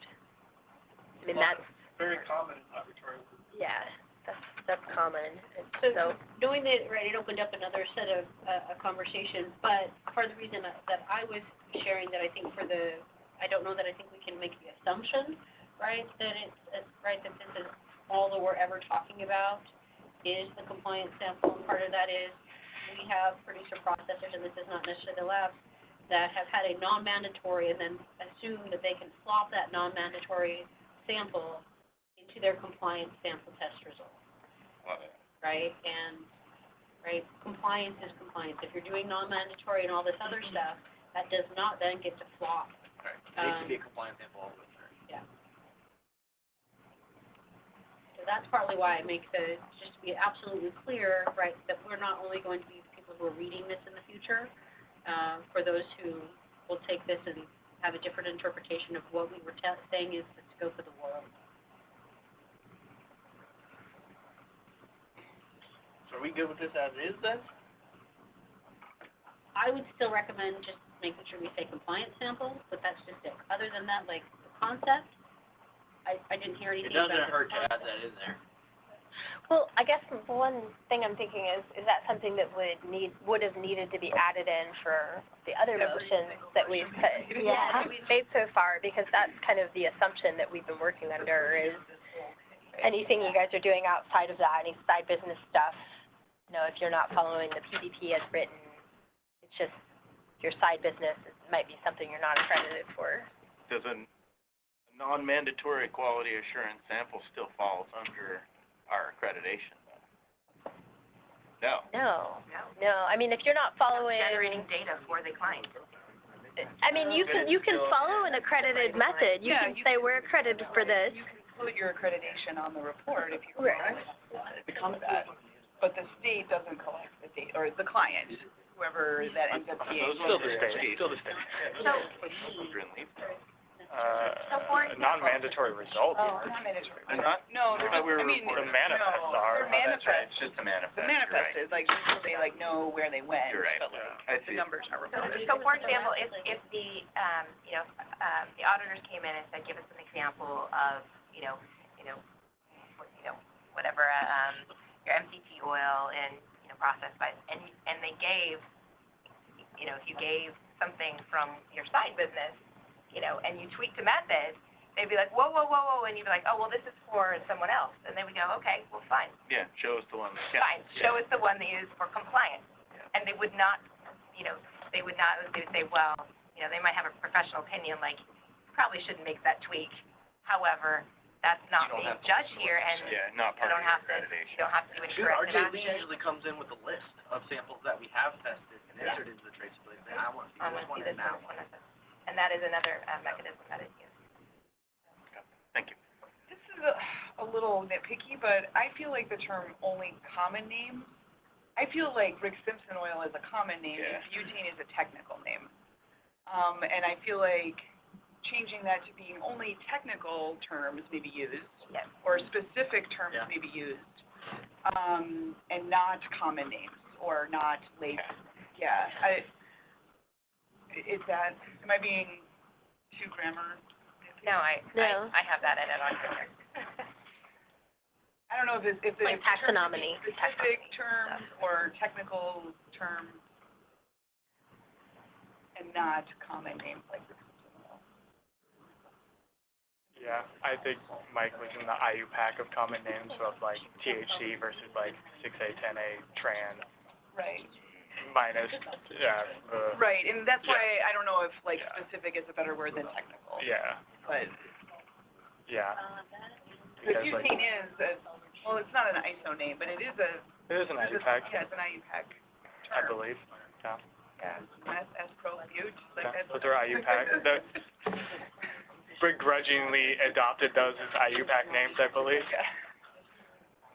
So maybe say technical terms such as butane. Well, that's like. Maybe use such as butane. For example, butane. Well, like acetone, right, isn't the actual. Is like the common name, but not the technical name, right? Is that correct? Thank you. Yeah, I mean, I wonder if. I mean, acetone isn't the name of the compound. Well, that's what I'm saying, right? But like the actual name is like. It's like when you order that, the terminology when you order butyl ketone or something like that. I'm gonna look it up. That's the IUPAC name. That's the common name. Analytical grade, technical. Acid common name is the best. I would prefer common name. The argument, I think you missed it, Mike, but the argument that Amber was making is that things like Rick Simpson oil is a common name, as opposed to a technical name. So I think chemistry, right? I mean, would be like acetone, 2-pentabutene, like an IUPAC name. Right, and so, but I feel like to a person who's making these products, butane is a much more technical term than. See, I'm the other way around. Right, and we don't need to use technical. Rick Simpson oil is a technical name. But there's no definition for it at all. So that's why it's not a technical term. So we can, if technical is too much of a word that is invoking 2,4-dimethyl ketone instead of whatever acetone is normally, we can, maybe the word is specific.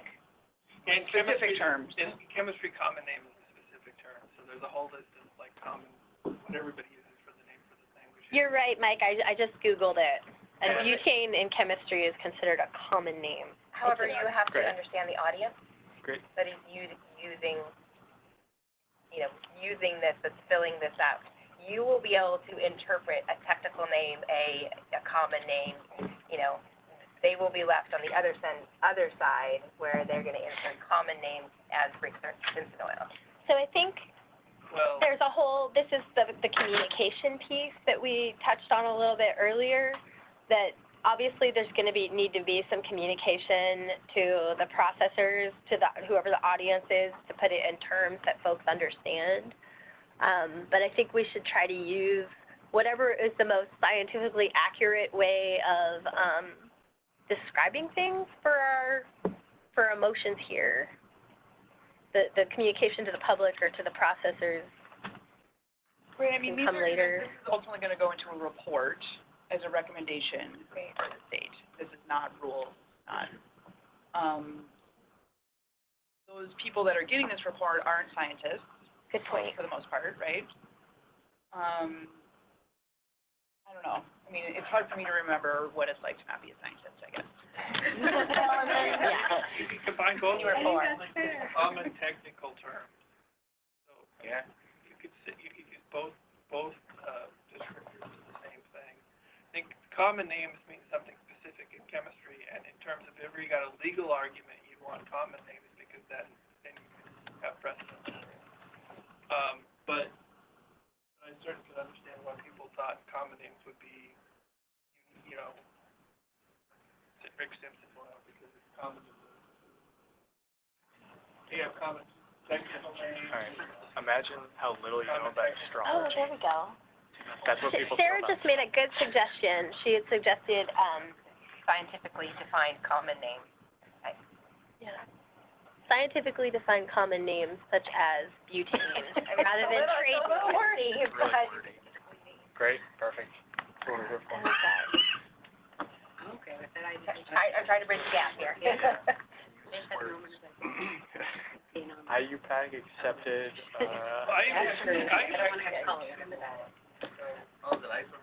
Who's the IUPAC names we're gonna get? Well, doesn't IUPAC still accept like acetone? No, Right? no, Oh. IUPAC. Oh, I thought they were accepting of that. Common name. Acetone's the common name. The IUPAC name is gonna be the 3 whatever.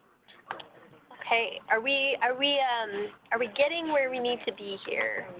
Does anyone have other suggested edits to the motion?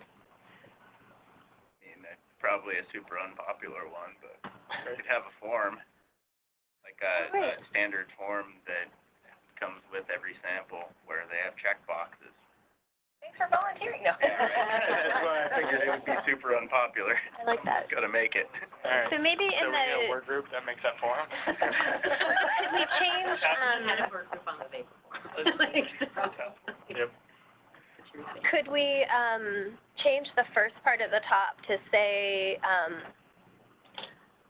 something like, the client will develop a form for processors to use when submitting, or for whoever to use, customers to use when submitting samples to the laboratory.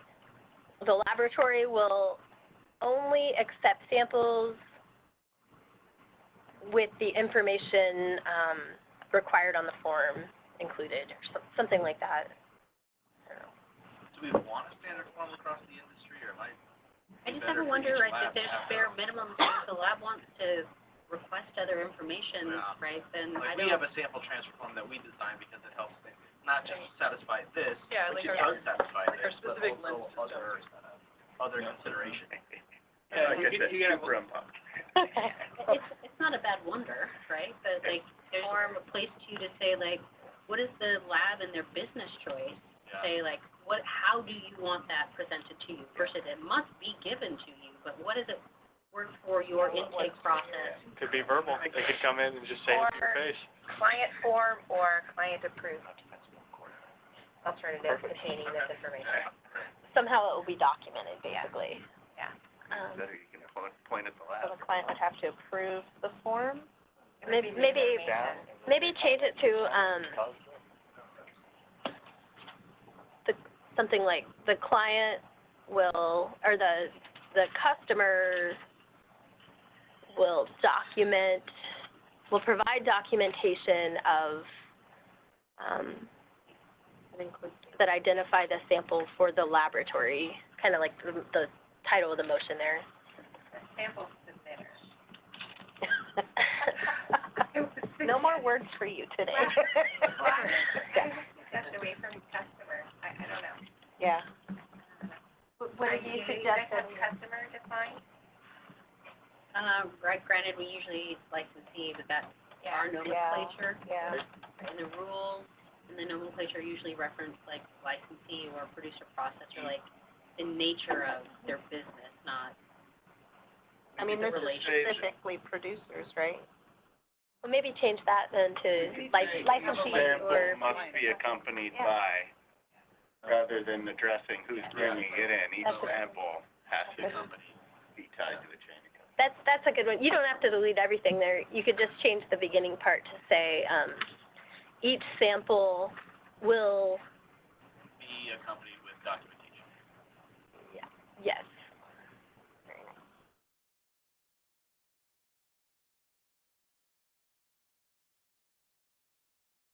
Sorry, guys, I'm in editing mode at this point. Yeah, fine, either or. Yes. Does anybody have a better way of saying that? Close. Each sample will include documentation that will identifies include, a sample for the laboratory. Oh, there we go.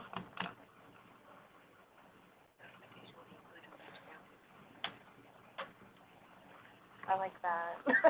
That's even better. Yeah. Yeah. And then I think we want to say that samples will only be accepted when this documentation is provided.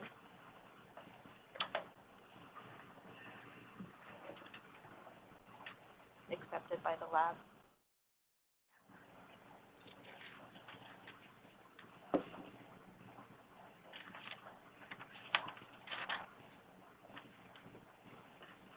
And then you want to say, I think, documentation will include the following information. At least the following. At a minimum.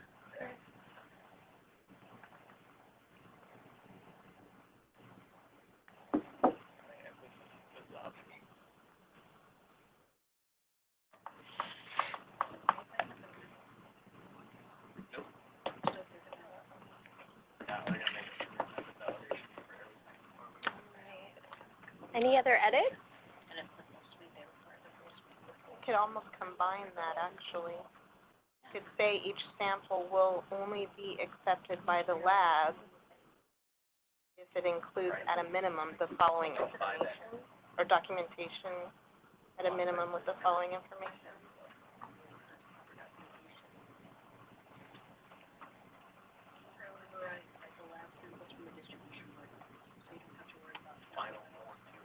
Sample will only be accepted by the lab if it includes documentation that includes at a minimum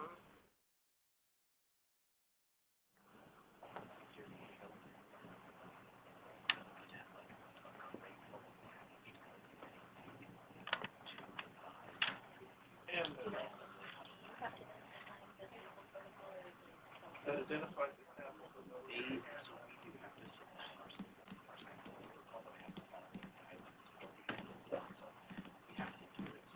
Each sample will only be accepted by the lab if it includes documentation that identifies the sample for the laboratory, including at a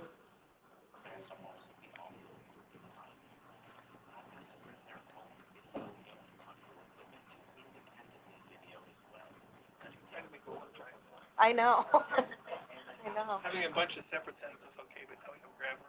I know. Sample will be accepted by the lab. That's the problem. And I think it's just, Yeah. the sample will only be lab includes proper documentation. Documentation must include the following information. There we go. At minimum. So after includes proper They're extracted, but they do a crash. documentation, period. Or it's multiple things, like they're extracting this and adding it down. Documentation I mean, these people are doing at labs minimum, as well. the information listed below. Yeah. Documentation must include, at a minimum, the information shown below. Hey, we don't talk about rocks and sauce. Yeah. We don't talk about it. It's not real. It doesn't exist. But yeah, that I thought we might make it do something else. Yeah, absolutely. Yeah. When you mix them together. Oh, yeah, that's a good Oh, point. is that your name? That's your nickname? Nice. All right. You have to validate.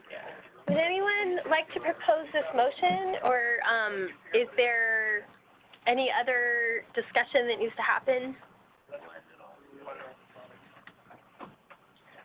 So I motion that we adopt, what's written on the screen. Is that good enough? Good president. Yep. Is there a second? I'll second. All in agreement, say aye. Aye. Any in disagreement, say nay. Much worse one for you. All right, the motion passes. Would you guys like to go ahead and take our break now before we go on to the next motion, or should we move forward?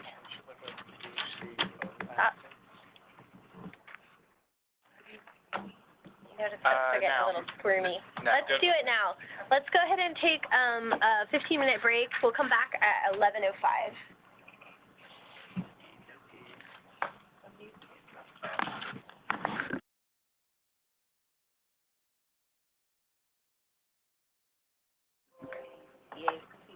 All right, so we are going to reconvene, Okay, and we're talking about motion 3.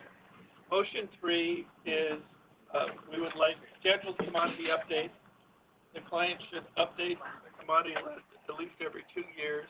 We thought 2 years was long enough for enough data to be generated, the data generated decision on whether we should add more commodities or change the definitions of one we have, or add more, reduce them, merge them together, or a combination of the others. And we thought on a regular basis, the client should review that and change the commodity group as it got more data. We thought 2 years was a reasonable amount of time to generate the data, and just have to do it every 2 years. But again, this says revisit, so it's not assuming that every 2 years there would always be a change, right? It's possible in that 2-year review, it might stay static. Yeah, they should update it every 2 years, but at least look at it, make a determination. So should we It doesn't mandate they do anything other than And you know, just the assumption, right, the underlying, does that then assume, right, that there is a inherent change, and that's not what it's saying. It's just it's a review, it's a revisit. yeah, they should look at the data, the QC that's been generated for those 2 years, and decide based on that. More information will come in on a regular basis too. 2 years seem reasonable to the group. Seems pretty reasonable. So should they, I'm sorry. I was just gonna say, how long does the process for updating the commodity list in theory take? And does it make sense for the first iteration to do it maybe after the first year?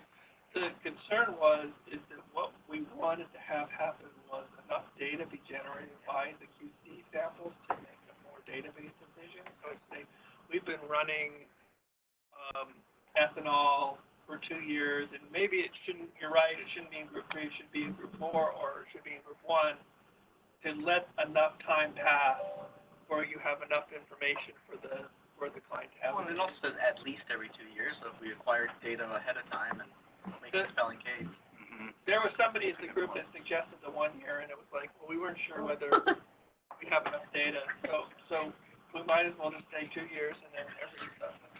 But if like Nick said, if something came up, we're like, holy cow, this doesn't fit into that commodity. It's at least, so we can change it leaves open the client can go, nope, there's a big problem, I'm changing it now, or somebody could petition the client, here's a bunch of information, shouldn't it be this way?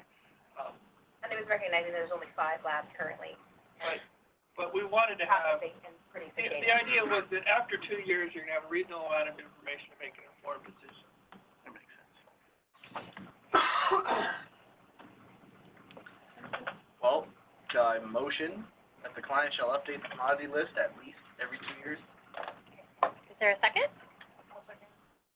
All right, everybody in agreement, say aye. Aye. Anybody disagreeing, say nay. And the motion passes. So, motion 4, since we're defining new commodities, one thing the USDA documents do, and what we previously gotten for cannabis, was what are the requirements for the commodities in terms of sample size, containers, how they're provided to the laboratory, and what the lab does with the sample once they provide it in terms of sample prep. So this motion addresses those things. It says for each of the commodities defined in motion 1, the lab has provided 2 grams of sample.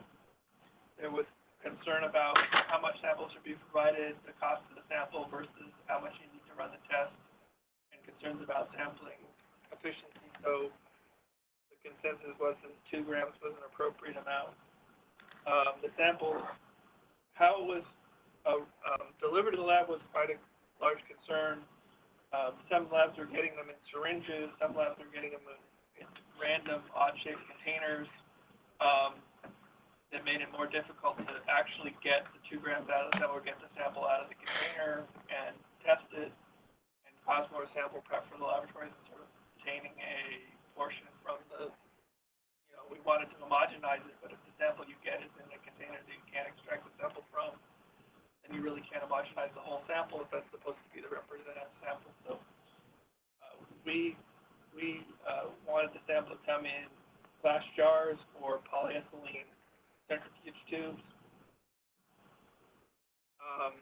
And the third one is once you get the sample, the requirement, the language in all the other USDA is, some sort of how you homogenize it.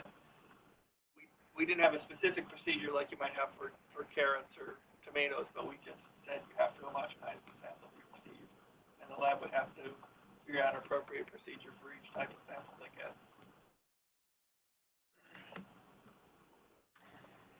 So I wonder if this third point here may close off some opportunities for rulemaking in the future. We were just having a discussion over here about how, and I know sampling is out of our scope, but there may need to be sampling considerations that are changed, rules changed in the future.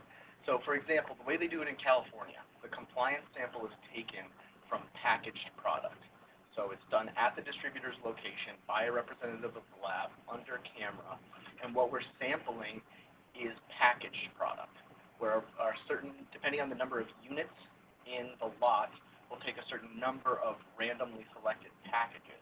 And so if we're saying here that it has to be in a shoulderless glass jar, then that would eliminate our opportunity to write a rule like that, because it may actually be packaged in a syringe or a cartridge or in wax paper in a Mylar bag, and we wouldn't be able to follow a sampling procedure like California, which I think ultimately is a much smarter system.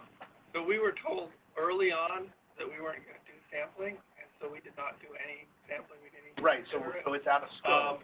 It was well out of scope. Obviously, if we could dictate how the producers would sample it, there would be a lot of suggestions in that matter. Right, but what I'm saying is this closes the door to other committees writing rules about sampling. There will probably never be a point unless there's a total change to the state where sampling changes from intermediate product to end product. Like that would be a total upheaval of the entire regulatory framework. So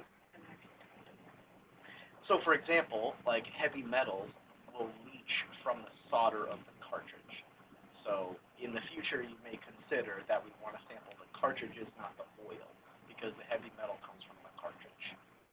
Is this recommendation also more, well, I guess maybe that's the question, under the current structure, like how we tested intermediate and was this considering that this was mainly designed for at intermediate or intermediate and end testing? It really was trying to be just how does the sample show up at the lab, regardless at what stage of its testing. This is for concentrates, so intermediate.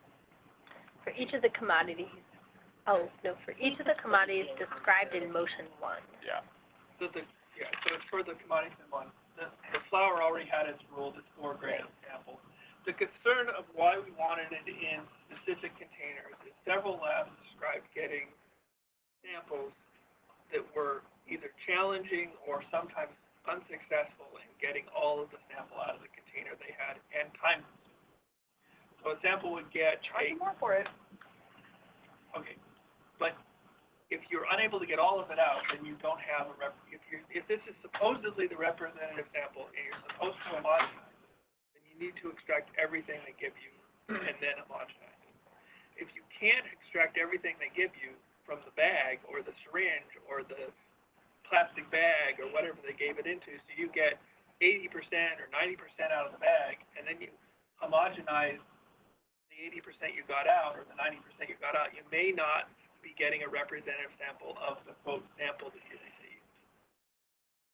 So there was some concern that you really needed something. If you're assuming that all of the burden on sampling is on the company and they're giving you it may not be homogeneous, but it is representative of it. You as a lab need to homogenize everything you're given. If you're given something that you can't get out of this container, you can't homogenize everything you're given. I would argue that that's going to be true with with any of these products as well, though. You can, you're never gonna get 100% out. But you can't homogenize, you need to put a, down there. So just as the why of intermediate, right, is where the pesticides, so that again, was this is about pesticides, the concentrates are tested at the end for potency. These are pesticides. But this again, okay, so that's why the consideration for under the current structure of testing, this would be intermediate product, pesticides, concentrates, right? The commodity is defined in the one, so you go back to the motion one, there's the commodity. Yeah.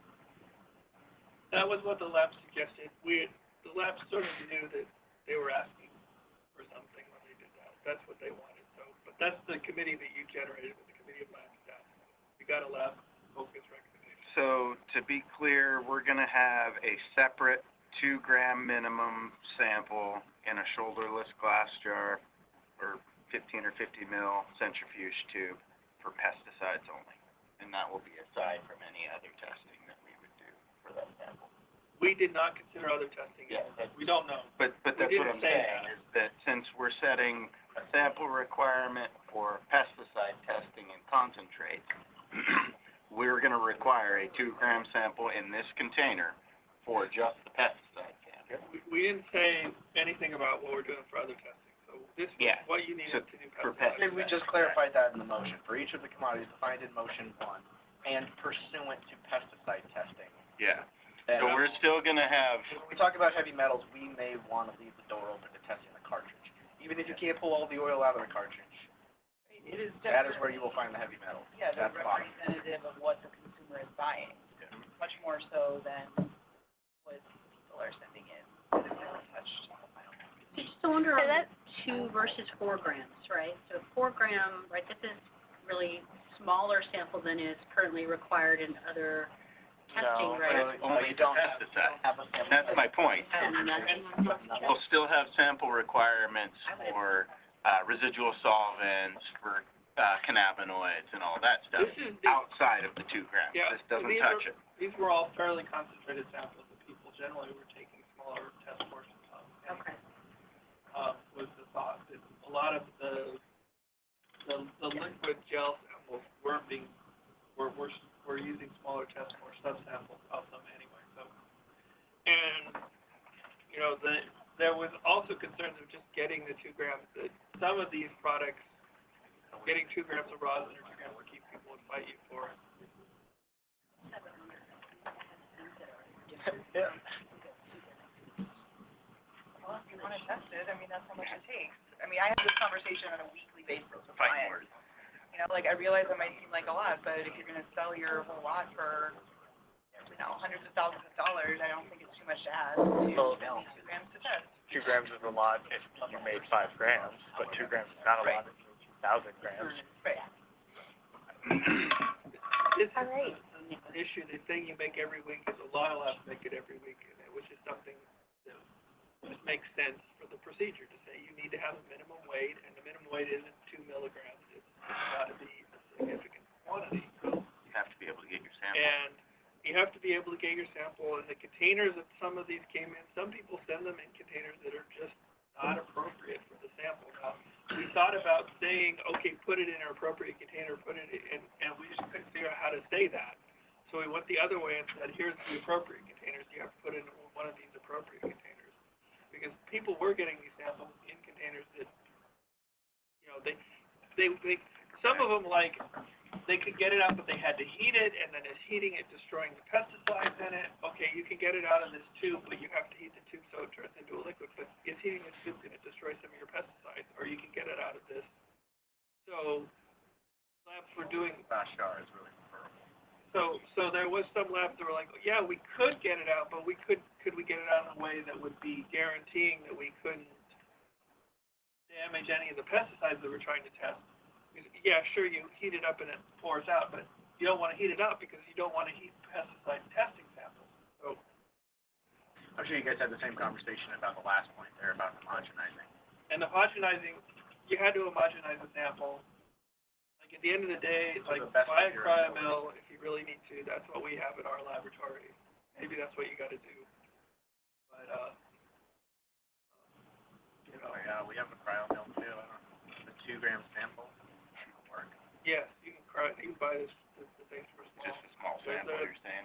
They make the little cells, at least ours can go down really small. And you can freeze it, you freeze gummy bears and shatter them and they're homogeneous. That's pretty much the only way to do like those gummy bear type stuff. Freeze them and shatter them. You can also just put them in an 80 below freezer, get them really cold, and a lot of samples will shatter without needing a hammer. Ball bearing, put them in a little thing and shake it. We have a 400 RPM. I don't know. No, it's a Tino grinder. Yeah, Tino grinder is awesome. Tissue homogenizer. You can freeze samples and put them in a Geno grinder and shatter a lot of them. Yeah, that's what we do. Blast freezer into the Geno. Works really good. There's several techniques, but if it's in a container you can't get it out, or you can only get part of it out of, and if you have a mix, it's some liquid, some solid, it's been infused into something else, and you want to make sure you're homogenizing and taking a representative sample, that was what was driving the desire to have. And the reason why we have 3 containers is we thought about the other way and we couldn't figure out how to put it in an acceptable container and then describe what that is. And like, there was too much variation. So it's like, just go the other way. Here's what we wanted in, put it in what we wanted. What about polycarbonate centrifuge tube? Yeah, we Polycarbonate, don't want a cryo mill tube. metal tubes. We didn't say that. And This was what people wanted. They wanted glass or they wanted polyethylene. There's one lab that wanted polypropylene and everybody else wanted glass. So that's what we put. Well, I want polycarbonate. Polycarbonate Polycarbonate is just much harder than polyethylene. And so when I freeze it and ball mill it, it will actually work. Whereas polyethylene, I freeze that and ball mill it, it'll crack. You buy you can buy instead of metal ball bearings, you can buy those little gray ceramics, and they won't crack polyethylene. Okay. So this is polypropylene. Polypropylene, yeah. The ceramics, those gray non-ball bearings, we use those in Genomilk, they don't crack.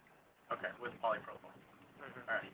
So I think part of this though, right, is Yeah, is there a regardless reason to of, not say polycarbonate? I mean, is there a Yeah, I reason would why like, not? I mean, I feel like describing the exact polymer that we need to use is pretty prescriptive. I think we all can agree that it's those centrifuge tubes. They can be made out of a number of things, plastic. It's really like the size and the shape that we're discussing here. But it doesn't have a neck, so I can pull it out. Yeah, there was one person who wanted, Brad, how are we lives to you not we started with glass jars and then somebody else. I think we just delete the polypropylene, Yeah, right? 15 milliliter centrifuge tubes or 50 milliliter centrifuge tubes. yeah, I'm okay with that. Well, but why do we even prescribe the size either? Because like, if it's Well, only 2 grams, 15, even 15 Yeah, because there's too big. 1 mil tubes and you're gonna get 2 1 mil tubes.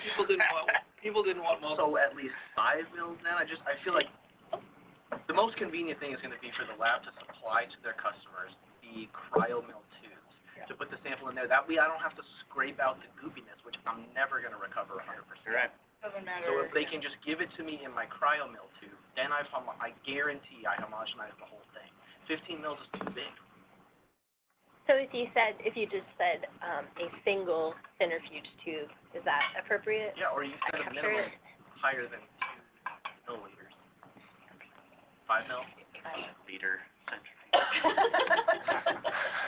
2 something grams. with a single centrifuge tube that meets the sample requirement, right? Because you're not looking for multiples, right? You're looking for your 2 grams, so single centrifuge tube that meets your sample requirement. Well, yeah, that was the other concern is you're gonna show up with a 4-liter tube as well. Like somebody's gonna have a fishbowl and just be like, well, it's in glass. Here you go. Shoulderless glass. Yeah. 2 grams and 4 Yeah. Yeah, I don't think there was a big concern about like the polymer or the size other than not wanting multiple tubes. And some labs wanted 15 or 50, so that's what was put. So I don't think there's any issue with changing it to a lot of different ones. Now, how big the ones that you guys use for concentrate? They have the 15 to 50. They're 15, so you do 2 grams and 15 mil. A lot of them will cryo mill them in just stainless steel because we don't get them in these centrifuges. We get them in random containers we have to fish them out. So. We get them in syringes. So if Or we get them in vape pens, we have to disassemble a vape pen and try and get the liquid out of it, and you get, you get 30%, 40% of it out, and they don't put in what they say they put in too. Commonly they'll have half a gram vape pen that's got 400 microliters in it, so it's not half a mil, so you don't get the volume you were expecting. So if we said the sample shall be in a single shoulderless glass jar or a single centrifuge tube, will that be sufficient? That's capacity. If they deliver it in a liter, I can always turn it away, right? Yeah. Yeah, I think the capacity. I mean, there's a certain amount of common sense that has to be. Use those 1.5 mil Eppendorf tubes. The capacity greater than. Rub the rest of it on that side. You want a capacity, with a capacity greater than? No. I mean, if it has to be 2 grams, then it has to be in a single tube, it has to be bigger than. Yeah. We also joked about getting tear weight of the thing, but we didn't get that. Yeah, I've had that thought, and I'm like, there's no way we're ever gonna get that information. Yeah. And the certification on your scale. Right. But all producer processors should have certified scales. Yeah, but they're only to 2 digits? 2 or 3, They yeah. should have 2 what they're measuring that, so if they have more than that, they should have a scale. Talk to the certifiers. They don't Yes. have business. The Weights and Measures Department of Agriculture. The certifiers. Greg down the office. It is. He's Weights and Measures. Are there any other changes we need to make to the language for this motion?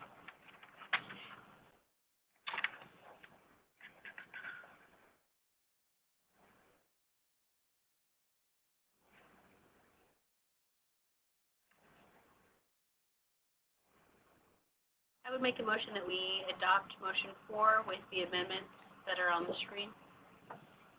Second. Got it. Everyone who agrees, please say aye. Aye.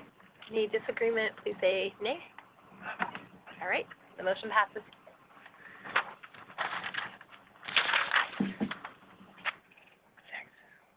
All right, so we are done with our analytical work group motion, right? And with our work group update. What? Yeah, so at this point, the pesticide work group is complete. So good job, Mike. Great work. Yeah, thanks everybody in the work group. A lot of those labs put in a lot of hours. We had a lot of, I really appreciate all the work everybody put into it. So, Thank you. good discussions, and hopefully the product is valuable. Incredible amount of work. Summarize it into a 5-sentence report. 5 sentence? I like it. Great. Very exciting. I can tell you how long it is.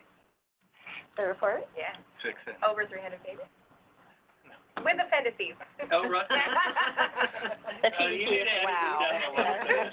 The PDP takes 261 pages, I believe. I didn't write that much. All right, so next on our agenda, we have a client update, and Brad wasn't able to attend the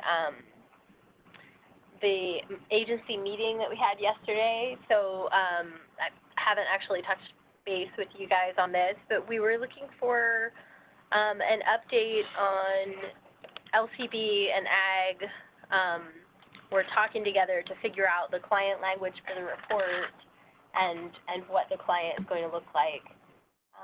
Do you want me to just No, share, I can, if you want to update?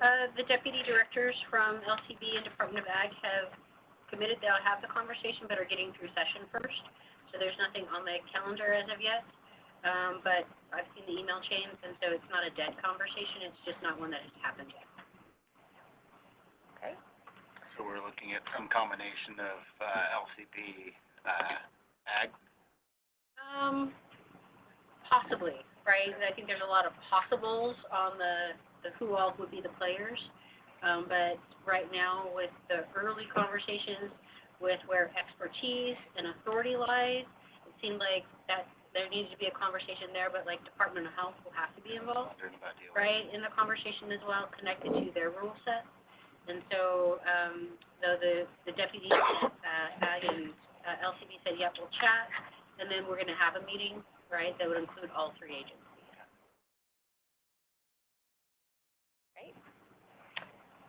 So next on our agenda, we've got updates on the timeline and the potency work group. I don't think we have a lot of updates on the timeline piece, and this was, you know, what Annette has been talking about as far as receiving some pressure from some legislators to reduce the timeline and get a product out a little bit sooner. Those conversations are still happening between the agencies, and I don't think we really have much of an update at this point other than we're trying to move forward, and Mike took a big step in that direction by completing the pesticides and products section so quickly before this meeting. The other thing that we're doing to try to move that along is starting the potency work group. So we discussed last time the criteria for selecting members for the potency work group, and you guys have probably seen the survey that's gone out. Alyssa sent out a survey, I don't know, maybe more than a week and a half ago or something like that. And so that has gone out to the listserv, to all the folks we had on the list, the laboratories, the full list that LCB had provided us at the beginning of this whole process. And we have about, I think we've gotten about 15 responses at this point. So, oh good, a few more. But she sent a second thing out. Did you send that yesterday, second reminder? So that particularly because you didn't have a lot of responses. Yeah, I anticipated getting quite a bit more. I think we had, for the initial kickoff, more than 40 responses, and I thought since potency is such a hot topic that we would get a lot more. So I don't know if it was because it was out for too short of a period, but we're putting it out for another week. So if you know folks that are interested, please let them know to throw their hat in the ring for that one. So once we have that, we'll try to start we'll bring it back, select members, and try to start that group up as soon as possible. One thing we talked about at the steering committee, I think 2 steering committees ago, was we had put up on the board which agencies would be leading which work group. We had Department of Ag down for leading the potency work group, but the one question that I had for Department of Ag was whether that would be Mike or whether it would be somebody else out of your shop. Okay, great. Micro, it'll have to be somebody else next to try micro. Great, thank you. Did we have, I was thinking for micro we had Department of Health down, right? I thought so. Yeah, so I think, That is a follow-up question. yeah, we'll be off the hook for that. Or you guys will be off the hook for that. Department of Health will be on the hook. Yeah. What's that? So we're out of it entirely, or? No, we still want you. No, it involved just not leading the group. Right. Okay, is there any questions about the potency work group? No? Okay. So we are into our public feedback session. And I think the fellow that was here earlier, he must have taken off, huh? He said he needed to get down to Portland, so was happy for the opportunity. Said he'd probably connect back around. But any other comments from folks in the room? All right. Let's go to the webinar and the phone. Is there any comments from folks? Do I need to push any buttons over here? Okay. Any comments from folks that are on the webinar? no, they might be typing. I don't know. You have a question up? Yep. You have a question? I just thought. Bubble just popped up on that screen. Yeah.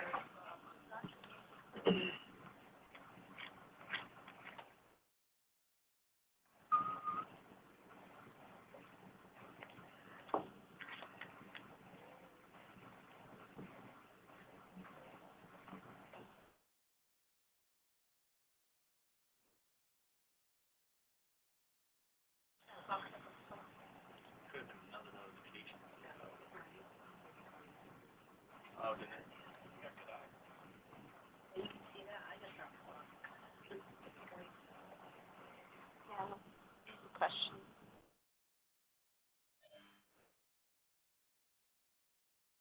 See the chat box? Yeah. So, whoever had asked a question on the webinar, we can't seem to find your written question. So could you, would you mind speaking and asking the questions? Jim. If Jim is on.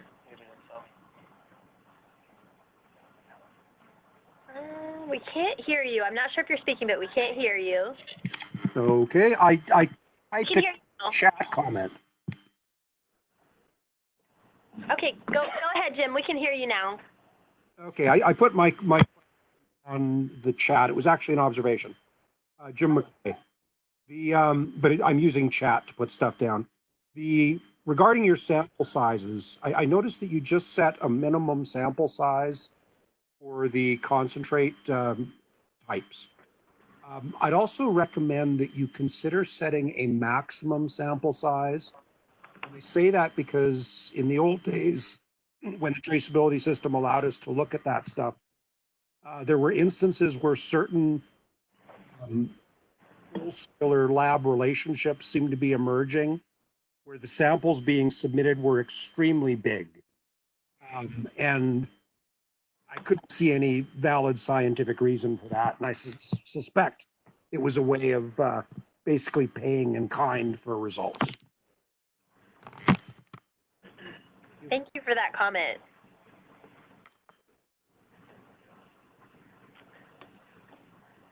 Are there any other public feedback from anyone on the webinar?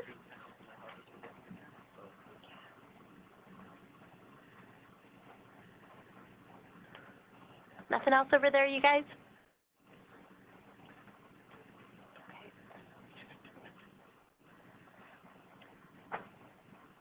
All right. Well, with that, I think we are adjourned.